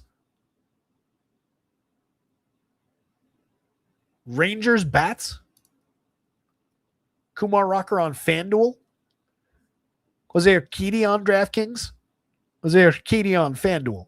I really have no faith in Urquidy repeating last week's performance. I think it is extremely, extremely low probability of that happening. He projects out okay, though, for the money. At 55, at 61, he doesn't need to have that start. But it is a very good pitching board. So he needs to be at least okay for that money. And I don't know that he's capable. Guards and Angels, let's see if we got these lineups in. When I hit the lineups button, you hit the like button if you haven't already. If you have, leave it alone. I want the thumbs up. Don't take it away from me. Unless you think I'm doing a bad job and you don't want to give it to me, but come on. I'm doing a great job. Look at me kill this slate. Who knows? At least the plumber story at the beginning was worth a thumbs up, no? Looks like these lineups aren't in yet. Messick looks really good. I'm going to just say really good about everything instead of trying to find different adjectives. 25.7% strikeout, 6.8% walk on the season, pitching to a 2.54 ERA, a 3.36 xFIP, 3.53 SIERA to back it up. A fly ball trajectory pitcher, but extremely good at limiting premium contact, 32.5% hard hits, 87.2 miles an hour of exit velocity, just a 5% barrel rate allowed. So despite a tendency toward fly balls, he's really kept the ball in the yard, 2.37% home run. There's a little bit of home run threat coming out of Zach Neto, Mike Trout through this lineup, maybe Jose Cedi to a degree, but everybody else is less than threatening to bad in the Angels lineup. 337 implied total. They come with a 29.4% strikeout rate across this collective projected lineup. Part of that is pushed up by Christian Moore at 50%. We'll take that out. Actually, those 7 plate appearances. We'll take out the 50 and the 28.6. And we're still at 26.6% strikeouts, probably the highest mark on the board. Messick looks very good for the money at 95 on DK, 10-1 on FanDuel, one of the top priority pitchers in any shape of this slate. And then, to me, the SP2 of the day, and my hope is that people spot the 4.22 implied total on the Guardians, one of the top 5 totals on the board, that people consider the Sims and the long tail probability numbers that the Guardians are pulling. Maybe people get a little bit out over their skis about this short sample 17.8% walk rate that George Claessen's got. Fully admit, full disclosure, George Claessen has a problem with control and command and walks when he goes wrong. But he's got a lot of strikeout upside, and the version that we saw of him the last time out, the last 2 times out, is the real version of George Claessen, or like what he tracks toward when he projects out. He's a very interesting young pitcher. 7 innings against Houston, 1 hit them. No runs, 7 strikeouts, 3 walks that I don't care about in that start. 6 innings against Texas, he only walked 1. Did allow a home run, 2 earned runs on 5 hits, struck out 5. Just an okay outing there, but a solid 6 innings and a quality start. Took the win in both those games as well. Angels don't exactly run away with the win upside here for him. Maybe a little bit of a limitation there. But I think the quality start is easily in play, and I think he comes with some strikeout upside. As much as this is a collective 18% rate that is pretty real overall, when you're just talking about the average, there are multiple guys in the mid-20s threaded through there. It's just everybody else is exceptionally low strikeout. They do put a fair amount of bat on ball. They do have some guys in the lineup that are good at drawing walks. It's not the best target in the world for George Claessen. But talent-wise, for the money among those bargain bin pitchers, top of the board for me. And he projects out that way. 65 on DraftKings is a great price. 77 on FanDuel. He's in my lineup right now. Makes a lot work on that site that the other guys cannot. Guardians bats against. I do think it's a good idea if you're getting over the top with George Claessen shares. Hedge with some Guardians. There is a very good reason to believe that they could explode against George Claessen, and it is that 28% probability in FanGraphs game sims of going over 8 runs, that 13.84% probability of going over 10 that lead the slate in both categories. You can see they're very, very similar to these other teams in here, including the Twins, who are the closest rival. Twins are drawing much more through the median as far as that Vegas total goes. By comparison, Twins Vegas total, their implied total is 6. The implied total on the Guardians is 4.2. There's a difference just right there. We want to be chasing those tails for sure.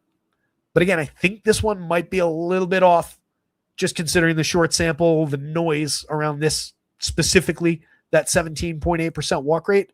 That's got to be going through that sim a little bit weird and creating abundance of opportunities that the Guardians maybe can pull out of them, but maybe not, given how he's found form recently. And that finding of form extends back to his last 10 starts in the minors.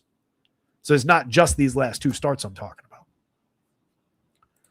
If you're going to their bats, though, Stephen Kwan, Solid table setter, 370 on base, a 105 WRC plus, doesn't do anything special. That little uptick we saw for power last year went away. 2 home runs, 9 stolen bases on the board. Just playable, but 35-25. He's inoffensively priced. Chase DeLauder at 45, 3,000 would be a priority. 13 homers, 9 steals, an excellent 363 on base. Hitting ahead of the returned Jose Ramirez, who makes this team much, much better just by being in the lineup.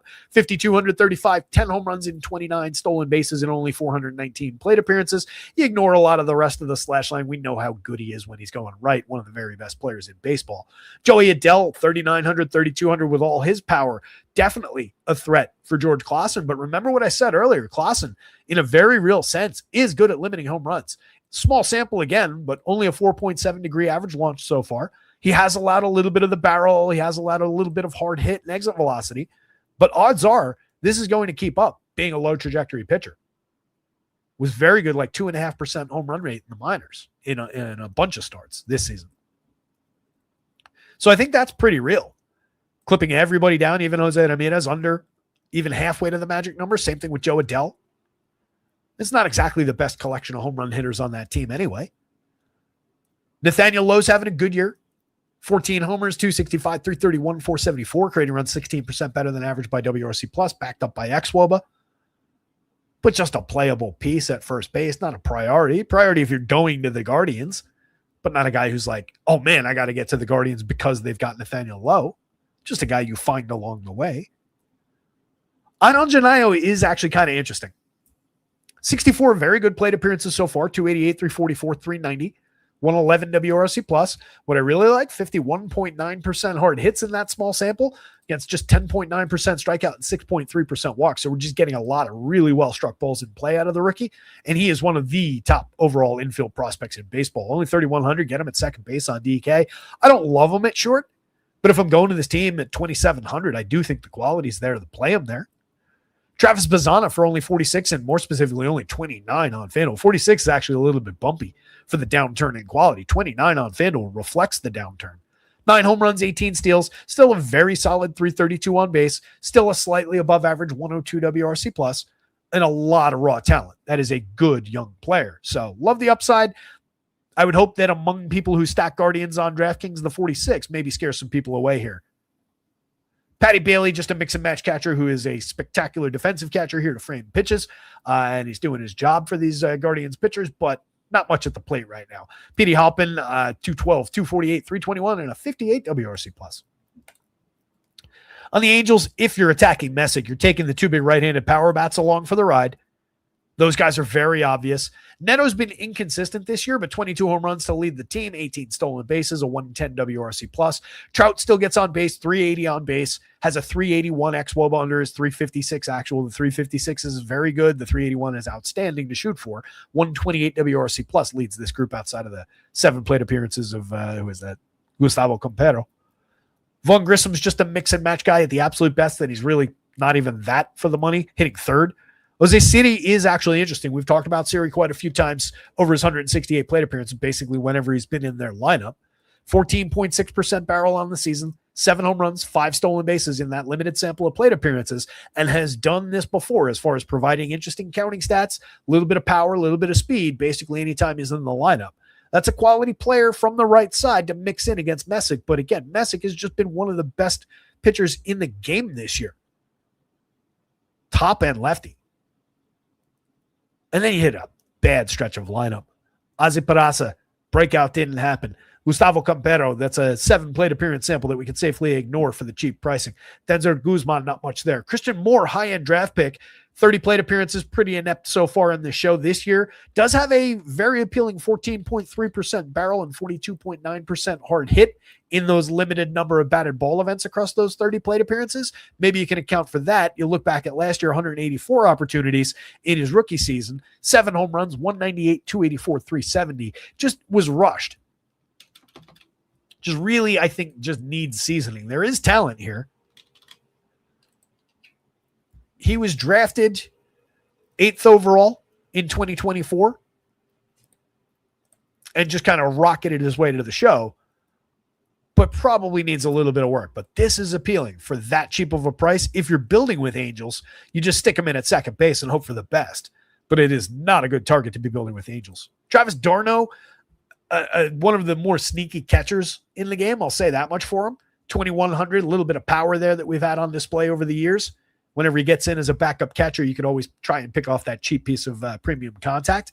But he's been really inconsistent with it the last couple of years. You really haven't gotten there. 61 bad plate appearances this year, 231 pretty low-end plate appearances last year, over which he hit only 6 home runs to drive that point home. Parker Messick. George Clausen. Guardians bats. Angels bats way down here.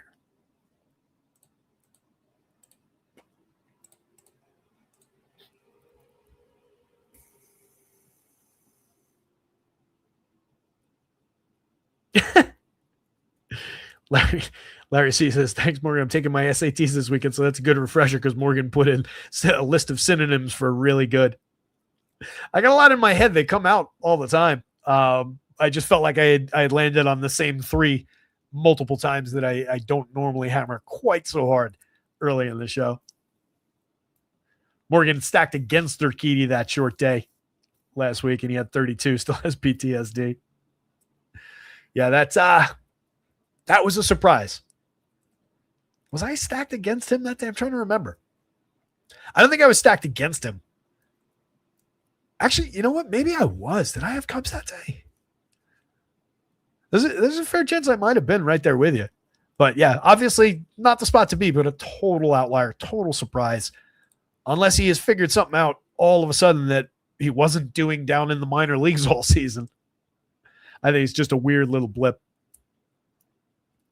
By the way, those synonyms for really good that Morgan listed were excellent, exclusive, finest, first rate, 5-star, prime quality, ship shape, superior. He mashed it all together in one word: superior, tip top, top drawer, top notch, top flight.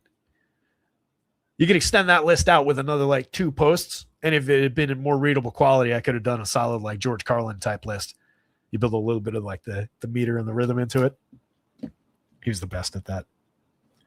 5:30. Got to speed this thing up a little bit. Twinkies, top spot on your board, 5.84 implied total. Looking really, really good. Home run pick of the day coming out of this Twins lineup. You can see Mr. Byron Buxton sitting there. He's not your home run pick of the day, but he would have been a good one.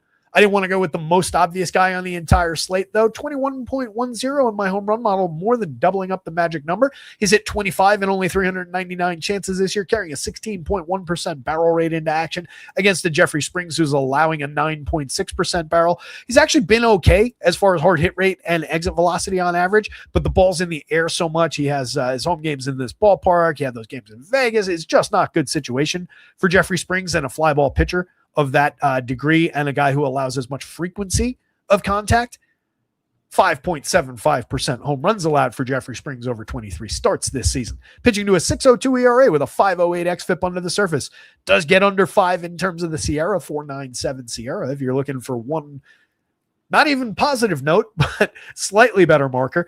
This is a very bad pitcher, probably the worst on the slate, going up against a playable enough team with some interesting pieces as we go down the lineup, like Kalen Culpepper for only 3,300, 2,500.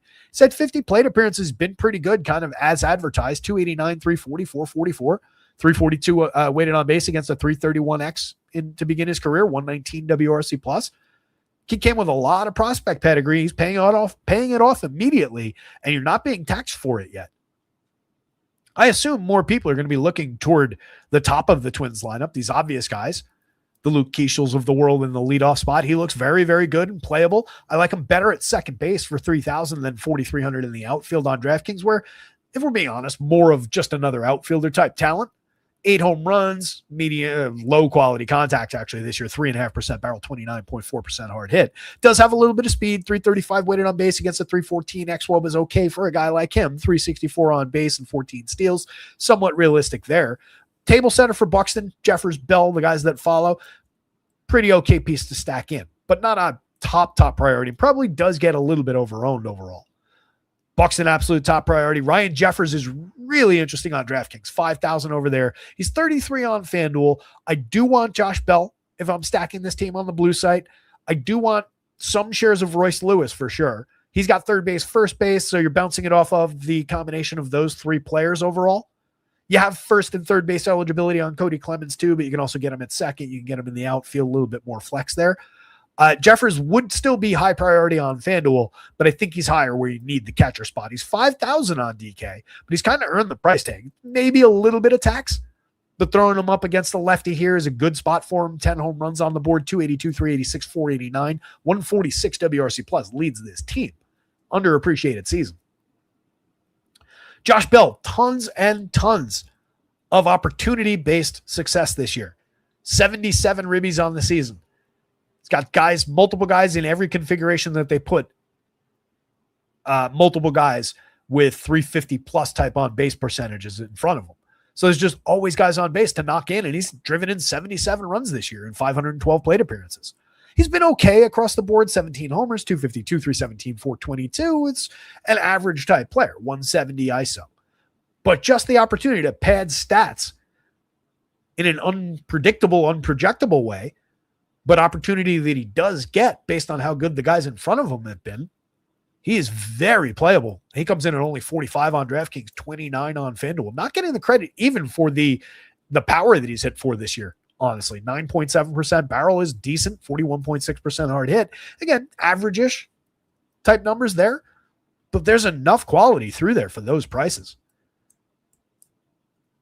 Talked about Culpepper, mentioned Royce Lewis, but Lewis carrying an 11.7% barrel rate over 391 plate appearances. He's hit 13 homers, stolen 12 bases. Everything else through that slash line is ugly to just ignore it. Probably doesn't mean anything. He's not what I would call necessarily good, but he's got the potential to be based on how we've seen him hit the ball. We've seen him be better than these numbers over time. 311 weighted on base against the 319X kind of exposes him a little bit as just average-ish right now. But I think there's more talent than that there. Prices are okay. 49 is a little bit up. 32 is a little bit up. But you're factoring in the ballpark to match up all those great-looking things about this spot. I do think he becomes popular, though, because people know that he's got that power upside. Brooks Lee, I don't really believe in the 20 home runs, given the 3.9% barrel, the 33.3% hard hit rate, but he does have them. I think you're paying not that much tax, but maybe a little bit at 42 on DK, 29 on FanDuel, multiple positions. You're fine. He's very playable, bad spot in the lineup. He's another guy who's had a lot of opportunity-based success as well, driving in a bunch of runs for this team, but that's, again, more to do with the quality of the guys at the top of their lineup. Ryan Creedler, mix and match guy, playing like it at the bottom of the lineup, and then hitting in the 5 spot. Our man, 21 home runs on the season, 11.8% barrels, 46.3% hard hits. I believe 5 of those 21 home runs have come against fellow lefties, and that's the reason I took him as the home run pick of the day. My hope is lefty-lefty. Maybe people get away from Cody Clemens a little bit more than they ought to today. 12.62 in the home run model. Everything is very real for him. He's found a lot of success against lefties this season that he didn't used to find. Hitting for a little bit of power, hitting for a decent 250-ish, I think similar average to what he hits against righties. And you're throwing him into one of the worst lefties in baseball in one of the best hitting parks in baseball. Great spot for Cody Clemens. Love the upside. Hope people go away from him. I will not be. He's only 2,900 on FanDuel too. Plays all those different positions. Second base only on DraftKings, but that's where you want him, 5,400. A's bats, 477 implied for them. They're going up against Zebby. Zebby's allowed an 11.5% barrel rate on the year. That plays in this ballpark. 4.63% home run rate so far. Below average stuff, below average across all 3 plus categories. Pitching to a 5.12 ERA. Does have a cleaner 4.17 xFIP, 4.30 SIERA, but that's still not where you want to be and not coming into Sacramento. It's just this diminished version of the A's. If this was the A's with Rooker and Kurtz and Langoliers and Soderstrom, all 4 of those guys are missing. All 4 of those guys are out. It's just not the same team. Your best player now is Zach Geloff. 14 home runs, 9 steals, an okay 303 plate appearances, or even a good one if we're talking about fantasy skills. Return to form for Zach Geloff, but he can't carry everything, and he's probably not a $5,300 guy. 31 on FanDuel is a little bit more user-friendly. Henry Bolte's good at 41.28, 6 home runs, 14 steals, 345 on base, 103 WRC plus. Rookie's shown a lot of skill. The power output is pretty real. The 47.1% hard hits are pretty real. Stolen bases are going to be a part of his game for sure. So you get him, you get Zach Geloff. Okay. Lawrence Butler, very up and down. Completely erratic at the plate. 11 home runs, 9 steals in 405 plate appearances. We're not getting back to 2020, not anytime soon. Really limited option, but one of the better choices from what we have available here now. Carlos Cortez, very diminished from the strong start that he had to the year. Some shades of that still in the line. 107 WRC plus, 337 on base over 303 plate appearances, but just a 327 weighted on base and a 319 xWOBA to kind of expose the overperformance. Tommy White, Jonah Heim, Donovan Walton, extra crispy Max Muncy. These aren't players I want to go out of my way for. It's a good spot. Lower in the lineup. Not a great collision of factors, but that probably does render them lower owned. You can mix and match your way to a quality setup for that team. They're not crazy expensive. They're very usable. They check in right there. Third by value on FanDuel, fifth by value on DraftKings, third by Vegas ranking. But I think you can see the diminishment in quality for the lineup through the probability numbers from the Fangraphs game sims. Just under 15% probable of going over 8 runs, 5.85% probable of going over 10 or higher. Some of the lower ranked teams outpacing them in those categories. Reason to be at least, a heavy skeptic as far as what the upside looks like for the A's.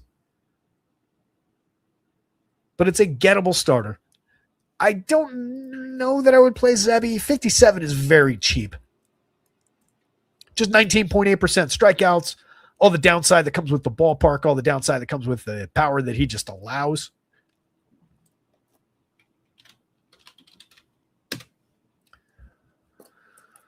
That's right. I looked at this in the beginning of the show. Peaked at that 10 strikeout game against Seattle, but even that one wasn't clean. 3 earned runs and only went 5 innings. Other than that game, he had a 7 strikeout game, 2 7 strikeout games. Those were his peaks.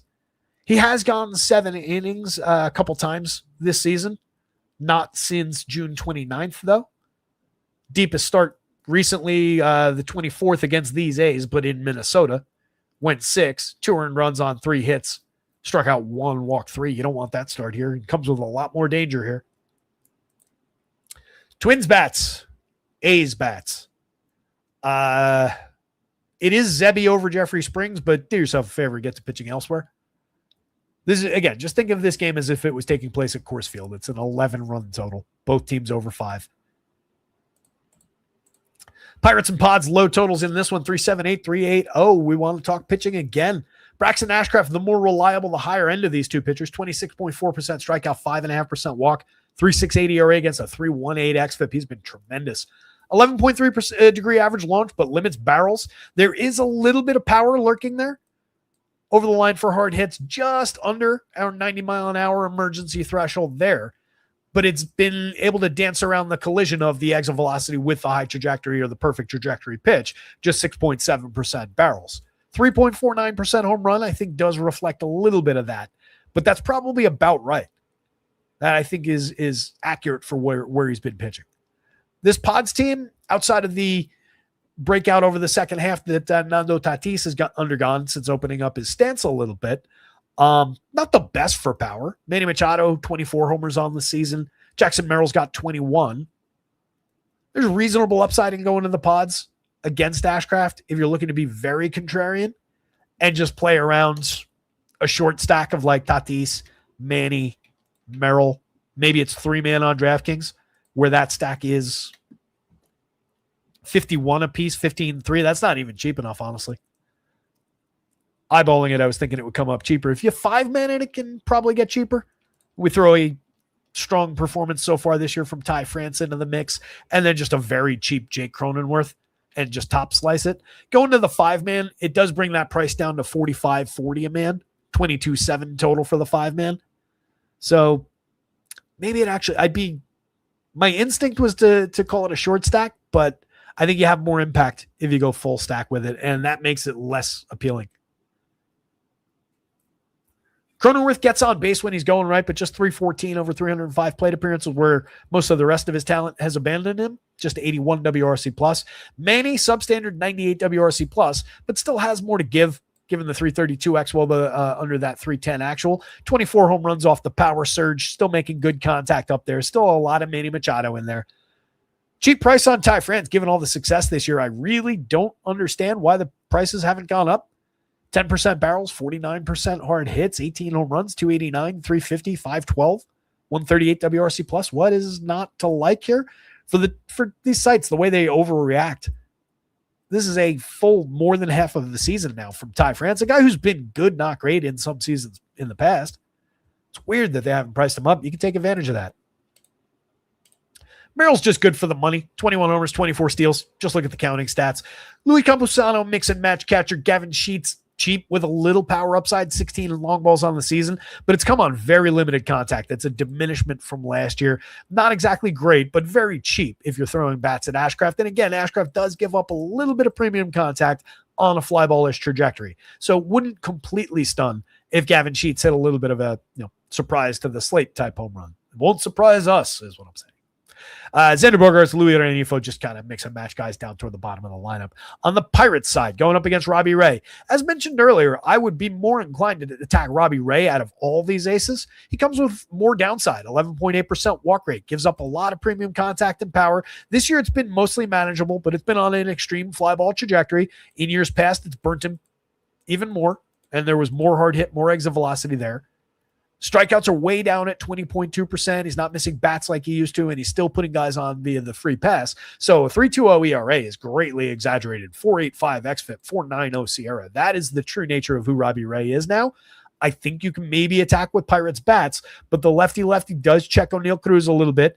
It checks Brandon Lau not only quality-wise, but he typically drops down the lineup to the 7th spot. Those two guys are still the absolute priorities from this team, if you're going to them plus Esmeralda Valdez and then probably Ryan Reynolds. But they do take a knock facing a lefty, even one as crazy erratic as Robbie Ray can be. And Ray comes with upside for the money at 8,000, at 9,000. Much as I don't like him, he is playable. He could break off an okay strikeout game against the lineup that comes with a 26.2% strikeout rate against him. There's a little bit of visibility toward the good Robbie Ray down one of the paths tonight. There's just like 30 other paths that are dark and filled with bears and hunters, and you're not wearing an orange vest and so on and so forth. This is dangerous. That's what I'm trying to say. Don't walk through the woods at night with Robbie Ray. I mean, the real guy probably you'd be okay. I don't really know him, but I don't think he's threatening. It's not like a, you think you're scared, I got to walk back alone kind of a situation. You guys know that joke, right? Jared Triolo, Henry Davis down the bottom of the Pirates lineup, not all that appealing. Jake Mangum mostly here for defense. Quad A type hitter. Lau is still very interesting. Rafael Flores, righty bat with catcher eligibility for only 31 on DraftKings is very interesting if you're choosing to attack Robbie Ray. 6 home runs and only 68 plate appearances, making major premium contact at the plate. I don't think he's another Esmeralda Valdez, who's only carrying a 21.1% barrel from the right side over his first 243 opportunities in the show. 14 home runs, 362 on base to go with it. I knew the power was real. I knew he would come with strikeout, maybe not that high, but in the 30s. I did not expect right out of the box he'd be drawing a 15.2% walk rate. That's been tremendous. Brian Reynolds, very good all-star caliber player in years past, having an okay, not great season. I like the on-base skills. 121 WRC plus is very good. 352 weighted on base against a 349 actual. Everything he's done is very real. 15 home runs, 9 steals, 87 runs scored is very appealing, but not predictive. But yeah, your two priority bats being left-handed are not the best setup here for Pirates bats. Braxton Ashcraft at the top of the board here. Reluctant to give it to Robbie Ray. I really am. Considering the sub-4 totals, I will, though. Braxton Ashcraft, Robbie Ray, Pirates bats, Padres bats. Somehow we still have 3 games to go. It's 5:45. I feel like I've been doing a lot of talking. Kevin Gausman, come on down. 8,500, 8,400. Going up against the D-backs. Bad situation as far as the ballpark. Not the best matchup on the board. Much like Robbie Ray, I'd be more skeptical about Gausman and his opportunity to succeed as compared to some of the guys at the top of the board. But he does share ceiling with those guys on the right day. 23.5% strikeout. He's also doesn't come with the warts that Robbie Ray does.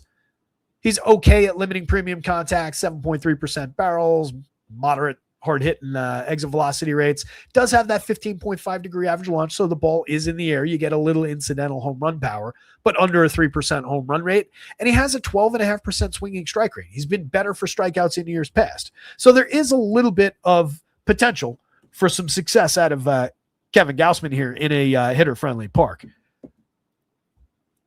Doesn't really lead me to the Diamondbacks lineup at a 419 implied total that is, what, 5th or 6th on the Vegas board overall. I do think they're playable in some ways, but it's not that, I don't know, my landlord's calling me. I'm sure it's about painting, and I'm just not going to pick up. He also knows that I'm busy during this time because I told him each of the last 5 days in a row that I'm usually busy during this time. Tony, if you're out there, not going to take your call till after my show's over. I'll stop the show and I'll talk about the fact that you're calling again. So Gausman at 85, at 84, given how he's priced by comparison to the top of the board, given the fact that he shares at least some ceiling with those guys, I think is playable and probably more playable than Ray, but does have downside, does have a bit of a high danger spot here. Still no Ketel Marte for the D-backs, but you get Lars Nootbaar in the leadoff spot, presumably 33.27. Nice prices for a guy who gets on at a 329 clip and has succeeded in years past at getting on. Guy carrying a 9.7% barrel, 49% hard hits, 4 home runs and 234 plate appearances. Doesn't really reflect that kind of contact, nor does the 119 ISO, but it's in there. And we're going to get to Kevin Gausman. It's probably going to be through that kind of upside. Corbin Carroll makes great contact at the plate, 18 homers, 18 steals, 350 on base, 128 WRC plus, star caliber outfielder. I would argue that he's a little bit overpriced at the 55 on DraftKings, but everybody else on that team is cheap. So if you're stacking him up with any combination of teammates, his price just gets averaged down anyway. So no big deal. Gabi Moreno is still cheap. Still excellent, 306, 384, 467, 10 home runs, creating runs 34% better than average by WRC plus, hits the ball hard, doesn't strike out, draws a ton of walks, crazy cheap where you actually need catchers.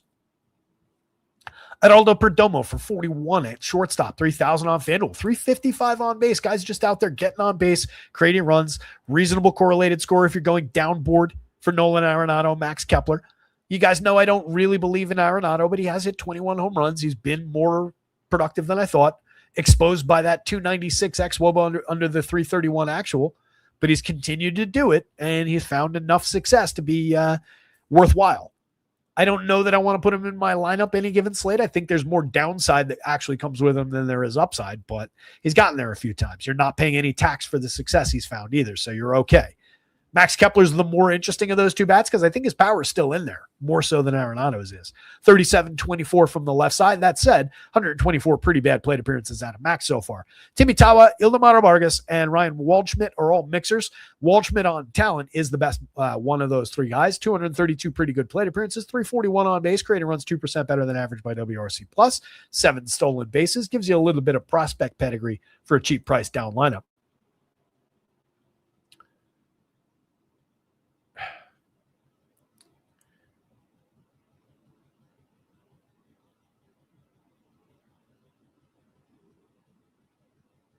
One second.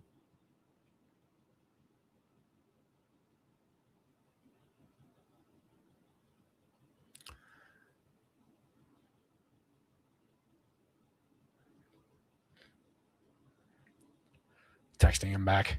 Just ridiculous. He doesn't have a key for the building, so he can't get in unless I'm home. I told him I can stop for a second and let you in, but I'm not going to talk. Cubs bats love PCA at the top of the lineup here. They're going up against Merrill Kelly. Great year last year, or a very good year last year. Set expectations a little bit high. Came in this year 14.9% strikeout, 10+% walks, 5.37 ERA, 5.06 xFIP. He's been a total disaster. Fire away with Cubs bats, one of the best implied totals on the board. PCA playing like an MVP. 12.4% barrels, 33 homers, 32 steals, 156 WRC plus. Sign me up. Very expensive, extremely worthwhile. Again, very hitter-friendly park as well, going up against a hitter-friendly pitcher. Seiya Suzuki at 53.35, not overpriced, 22 homers at 363 on base, 133 WRC plus. Makes very good contact, draws a lot of walks. The walks alone are problematic with this team. Look at this. Look how many guys have double-digit walk rates. Even the guys not in double digits are at least solid at drawing walks. Michael Busch is cheap at 46.29. He's cheap for the guy who hit 34 home runs last year, had a 343 on base, a 140 WRC plus, a 378 xWOBA under an outstanding actual. This year, little bit more normalized performance, 330s as far as those weighted on base numbers go, 12 points over average by WRC plus, just 16 home runs. The power's been out on some loss of premium contact.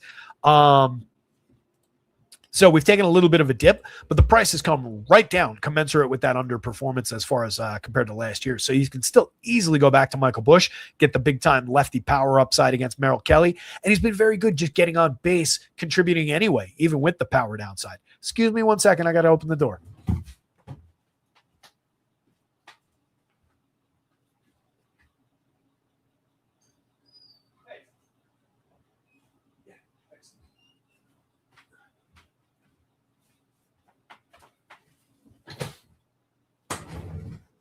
All right, we're back.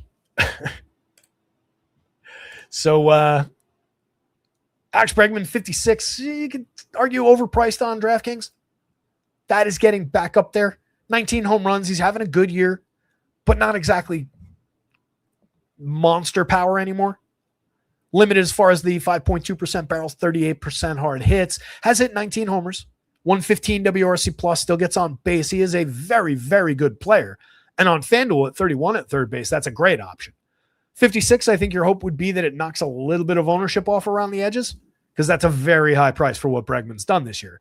Productive bat, key piece for them, and definitely a go-to guy.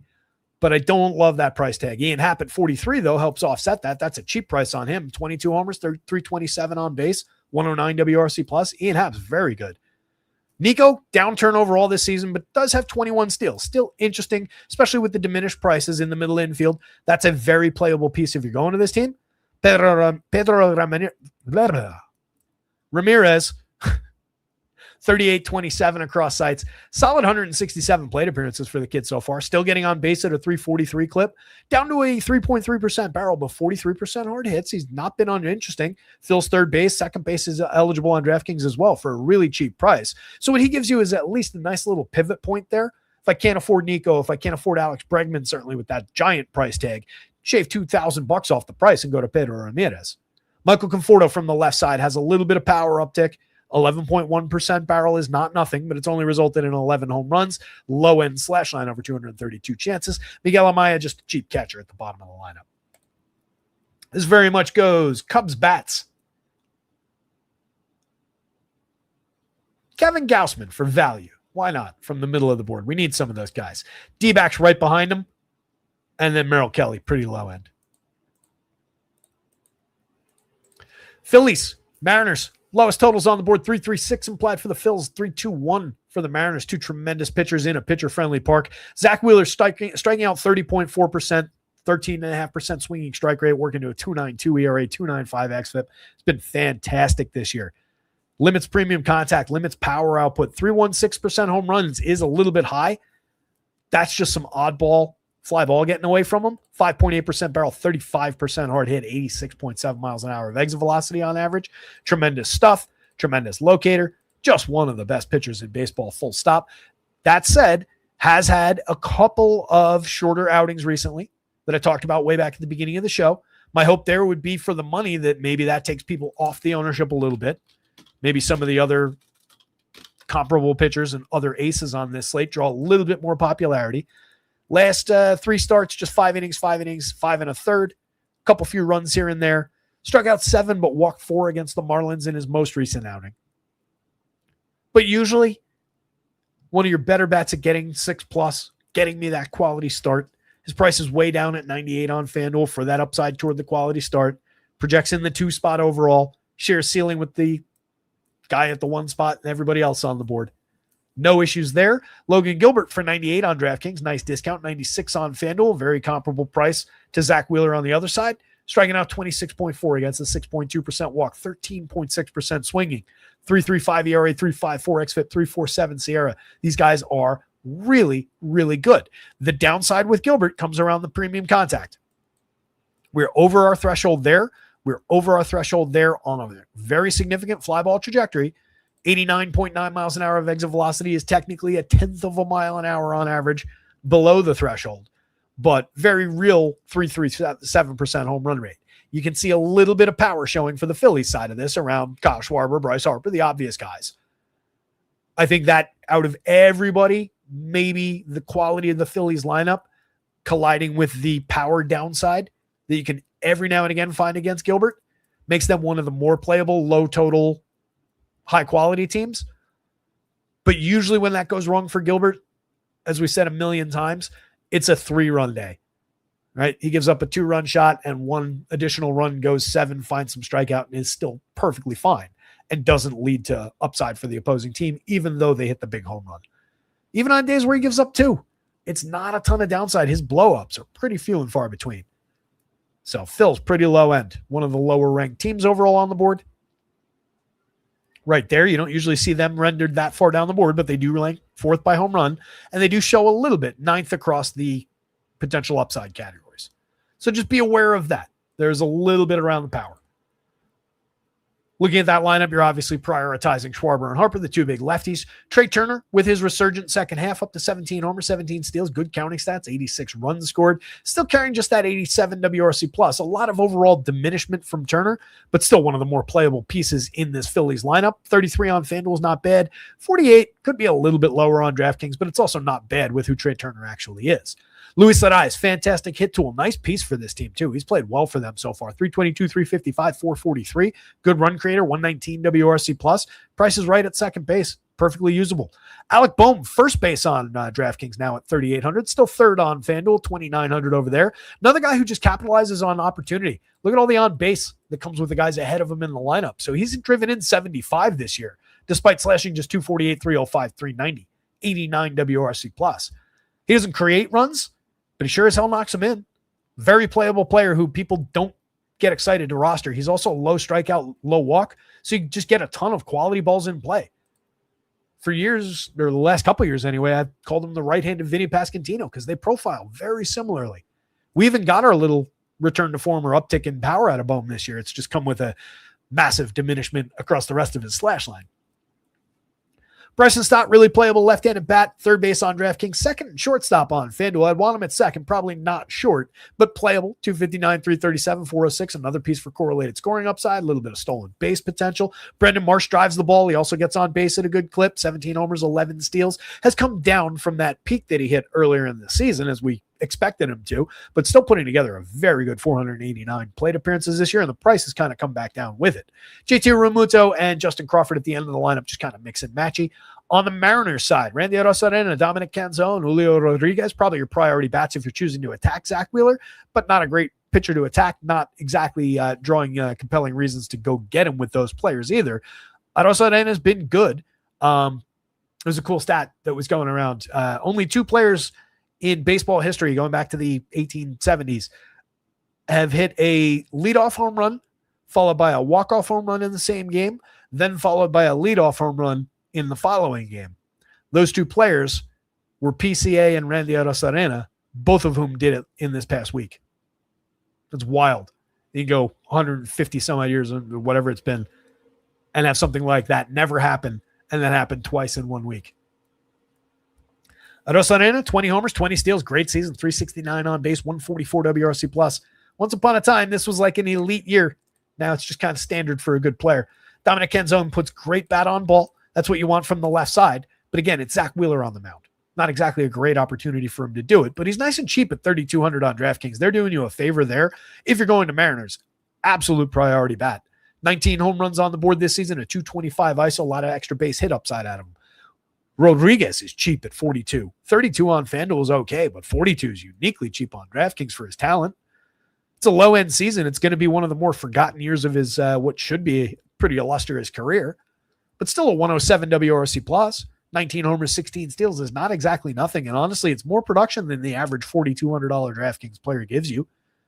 So he's gotten awfully cheap over there. But again, bad target today. Josh Naylor, 28, also really, really cheap. 10 homers, 25 steals. A lot of justification for him being too diminished price-wise, too. 267, 330, 368, a 104 WRC plus. That is not a $2,800 player. They're overreacting. It's just, again, not today against Wheeler. If we can get this same pricing against like Andrew Painter, fire away, even with his uptick. Taylor Ward at 35-28. Getting on base like crazy this year, 368, just not hitting for power anymore. Speaking of not hitting for power, Cal Raleigh, everybody. 14 home runs, 159, 275, 304 over 404 chances now. I feel like they swapped them back out with whatever alien super being was doubling as him last year. Cole Young, Weston Wilson, Brock Rodden, mix and match guys all down toward the bottom. I think that alien super being thing got in my head from Lanterns. You guys watch the first 2 episodes? Pretty good. It's got like a True Detective kind of a feel through the DC universe. Kind of like it. This goes Zach Wheeler, followed very closely by Logan Gilbert. Phillies bats over Mariners bats, but neither team really all that appealing. And then we rounded out with the appealing Reds, showing a lot of power. 3 guys above the magic number, another one right on the heels with JJ Bleday at 9.75 despite the lefty on the mound, and some playable bats in between. Dane Myers with a little bit of upside, 350 on base as a table resetter for the heart of the lineup here. If you get Sal to go deep off that 11-11 in the home run model, Sal's only hit 27 in his 568 rookie plate appearances. Ellie's got 21 with 22 stolen bases to go with it, a 119 WRC plus. Fantastic option off the top. Both guys hit baseballs like rockets. Ellie does it more consistently, but both guys can tattoo the ball. Tyler Stevenson is a catcher we talk about all the time on DraftKings. 12 home runs on the board over 367 is not bad as far as home run output goes. Carrying a 165 ISO, that's okay. You'd like to see a little bit more success for doubles and ancillary base hits, or extra base hits rather. But he comes with a 12.3% barrel, 45.4% hard hit, and you're throwing him into a scuffling Carson Whisenhunt. Whisenhunt on talent is probably going to be pretty good, but he's not there. 15% strikeout, 13.1% walk, a 7.03 ERA, a 5.80 xFIP, giving up a lot of premium contact, 47.7% hard hit, 91.6 miles an hour of exit velocity. Lucky to be at just 3.27% home runs allowed on all that premium contact so far. So that gets problematic for the lefty around these big-time right-handed power bats. Junior Suarez, do not sleep on Gino. 10 plus in the home run model. 10.8% barrel, 35.7% hard hit, nowhere near the numbers he's put up over the last few seasons. 18 home runs in 397 plate appearances, well off the totals that we've come to expect. Greatly diminished overall, but not because he can't still barrel the ball. He's just done so less consistently, missed a lot of time, and it's just been a broken up kind of a season for Gino. But the power's still in there in a big, big way. And against a pitcher like this who's going to allow him to go find it at least for one batted ball event, my money's on Gino. Matt McClain at 35, 28, 13 homers, 15 steals, wildly inconsistent, but a multi-category contributor when we're talking about fantasy categories. JJ having a great year, 21 homers, 334 on base, draws a ton of walk, 14% walk rate. That's always been real, but that 14% is a nice uptick, and it came with a downturn in the strikeout when we're looking at last year's numbers. Return to form as far as the premium contact with a little bit of additional upside. I just don't love the lefty of it, but against the lefty who's allowing this much contact, also walking players at the rate that Whisenhunt did so far, definitely. And if people take JJ Bleday out of the mix for lefty, even more reason to put him in. Ke'Bryan Hayes, good bat on ball skills, 2,300, 2,100, uniquely cheap at the third base spot on either side. And then Hector Rodriguez, I'm not sure what lefty is going to look like in the long term from him, but a lot of power upside in his game. On the Giants side of things, going up against Chase Burns, class of the slate, 11,000. Class of a very classy pitching slate, I'll say. 11,000, 10-4 across sites, your most expensive guy, but pitching to a 29% strikeout, 14.2% swinging, a 2.51 ERA, sparkling under the 3.47 xFIP, 3.47 matching Sierra. Every now and then, things get away from him, but just an 8.8% walk rate on the season so far. 7.7 last year, but that was in only 41 2/3. Came with a 34.8% strikeout rate overall, but pitched to a 4.75 ERA. Had a 2.71, 2.76 xFIP and Sierra under the surface last year. Some missed time, but tons of upside, tons of pedigree, monster numbers across all 3+ categories. What more could you ask? And he's going up against one of the worst offenses in baseball in a pitcher-friendly park. That's what more you can ask. Rafi Devers, very real and a lot of power upside, 26 home runs, but bad season overall for Rafi. Still amounts to a 116 WRC+, still 16% better than the average player over via WRC+, but that's nowhere near expectation for Rafi Devers. But the prices come way down, 41, 32. You're not paying anything like the old pricing for him. He's just a decent price for this guy. Eldridge, 14 home runs and 356 chances, gets on base a lot, 119 WRC+, looking a lot like Rafi Devers over his stretch. 31-29. Trending up in his career.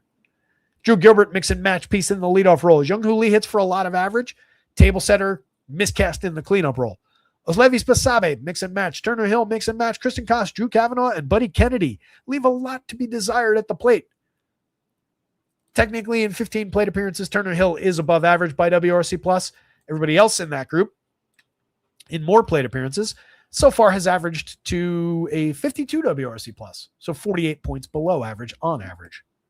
Not a good group of run creators for San Francisco. Feeds the upside for Chase Burns. There's a couple of walk rates in here. Some of them small sample. Rafi's always been capable of drawing a walk. So far for Eldridge, that's been a major part of his skill set. Less so for these other guys. Great target for Chase Burns shares. If you can afford to get there, get there. A lot of competition for the top of the board. As we've seen. Those guys are all, man, I'm going to throw Kate Cavalli into the mix. Those guys are all pitching like aces all season long. And you've still got Sandy, Robbie Ray, capable Ronner Suarez, Kevin Gausman, discount George Clausen, the corpse of Framber Valdez. Yeah, maybe he's not a corpse. He's in a coma, maybe? Comatose? Like beaten severely for his underperformance this year? Like the comatose Framber, I think is more fair to say. Reds, Chase Burns, Reds bats. Wouldn't really consider very much from the Giants if you want to be upstart contrarian, play Giants bats, but they do not look good here. And Wisenhunt looks dead in the water. 6:08 on the clock. We're going to get to say goodbye real quick here. Still a bunch of people here hanging out. Ghostface Kicker. Love that name.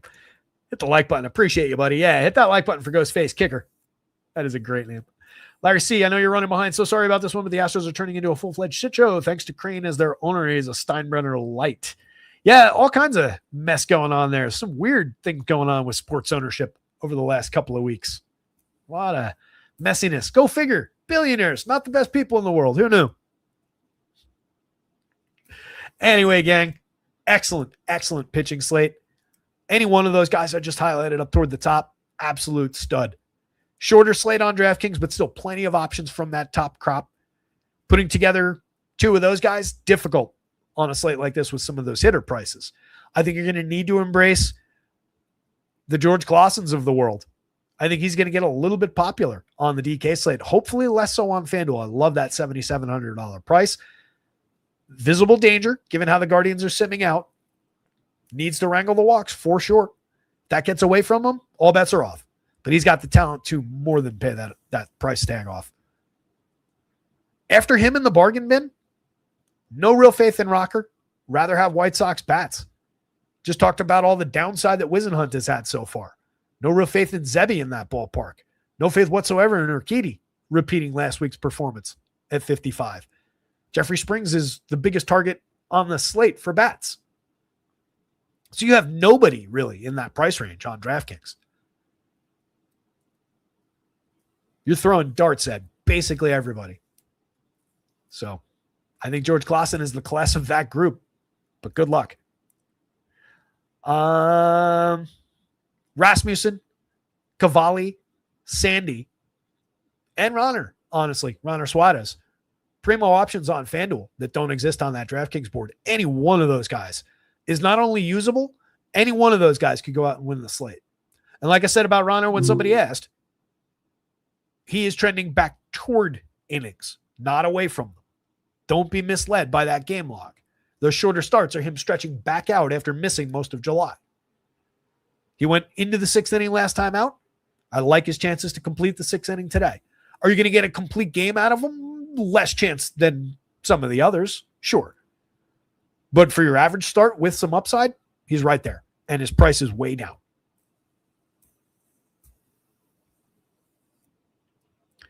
Ghostface saying Cleveland doesn't strike out. That is true. But Clausen's one of those pitchers that if he has the stuff wrangled enough, he can find a couple, even against low strikeout hitters. And when you look at that Cleveland lineup, the average is low. And I highlighted this when we were talking about them. But there's actually 4 guys in that lineup that are striking out 1 and 4. Right? The average is 18%. which is below average, certainly. But that's driven down by 10% on Stephen Kwan, 14 on the Lauder, 12.6 on Ramirez, 10.9 on Janelle. Janelle short sample, but we'll believe in the skill set. You get a 1 in 5 here, multiple 1 in 4 types. So there are a few strikeout targets. So when we're talking about go through the lineup twice, face 18 hitters and give me 5 strikeouts, I think that's very much in the cards. That's all he needs to do here. He doesn't need to go strike out 10 for those prices. But yeah, other reasons definitely to kind of be at least worried about using him as your value guy. And it's mostly around the walks. It's around the lack of experience. And then probably we collide with the strikeout rates. A couple few guys in the lineup also draw walks. And they're the low strikeout guys. So that alone could give him fits. But if he's got his stuff, I think he's the most talented out of that group. Meech, for the pitcher picks contest, thank you for mentioning. I took Chase Burns off the board, the most obvious guy. That's how I'm going to do it. It's not me picking. It's just kind of taking an option away from the group. But what you guys are looking for the contest, and we'll end here. Win yourself a free month of content at Rotoscouts. You need to come back, leave a comment on the show. First to 5 wins. I didn't score the last day that we did this, but at most anybody's got is 3. And it's probably still just 2 for Andy at the top of the board. You need to pick a quality start, 6 innings or 6 innings of 3 or fewer earned runs allowed, plus 8 strikeouts. It's tall order, but you got a lot of good options today. Same YouTube handle every day for you guys. For my sanity, 1 pick per person per day. Got to be in a comment. Cannot use Chase Burns today. Top of the board. Of course, yeah. That was an obvious one, Meech.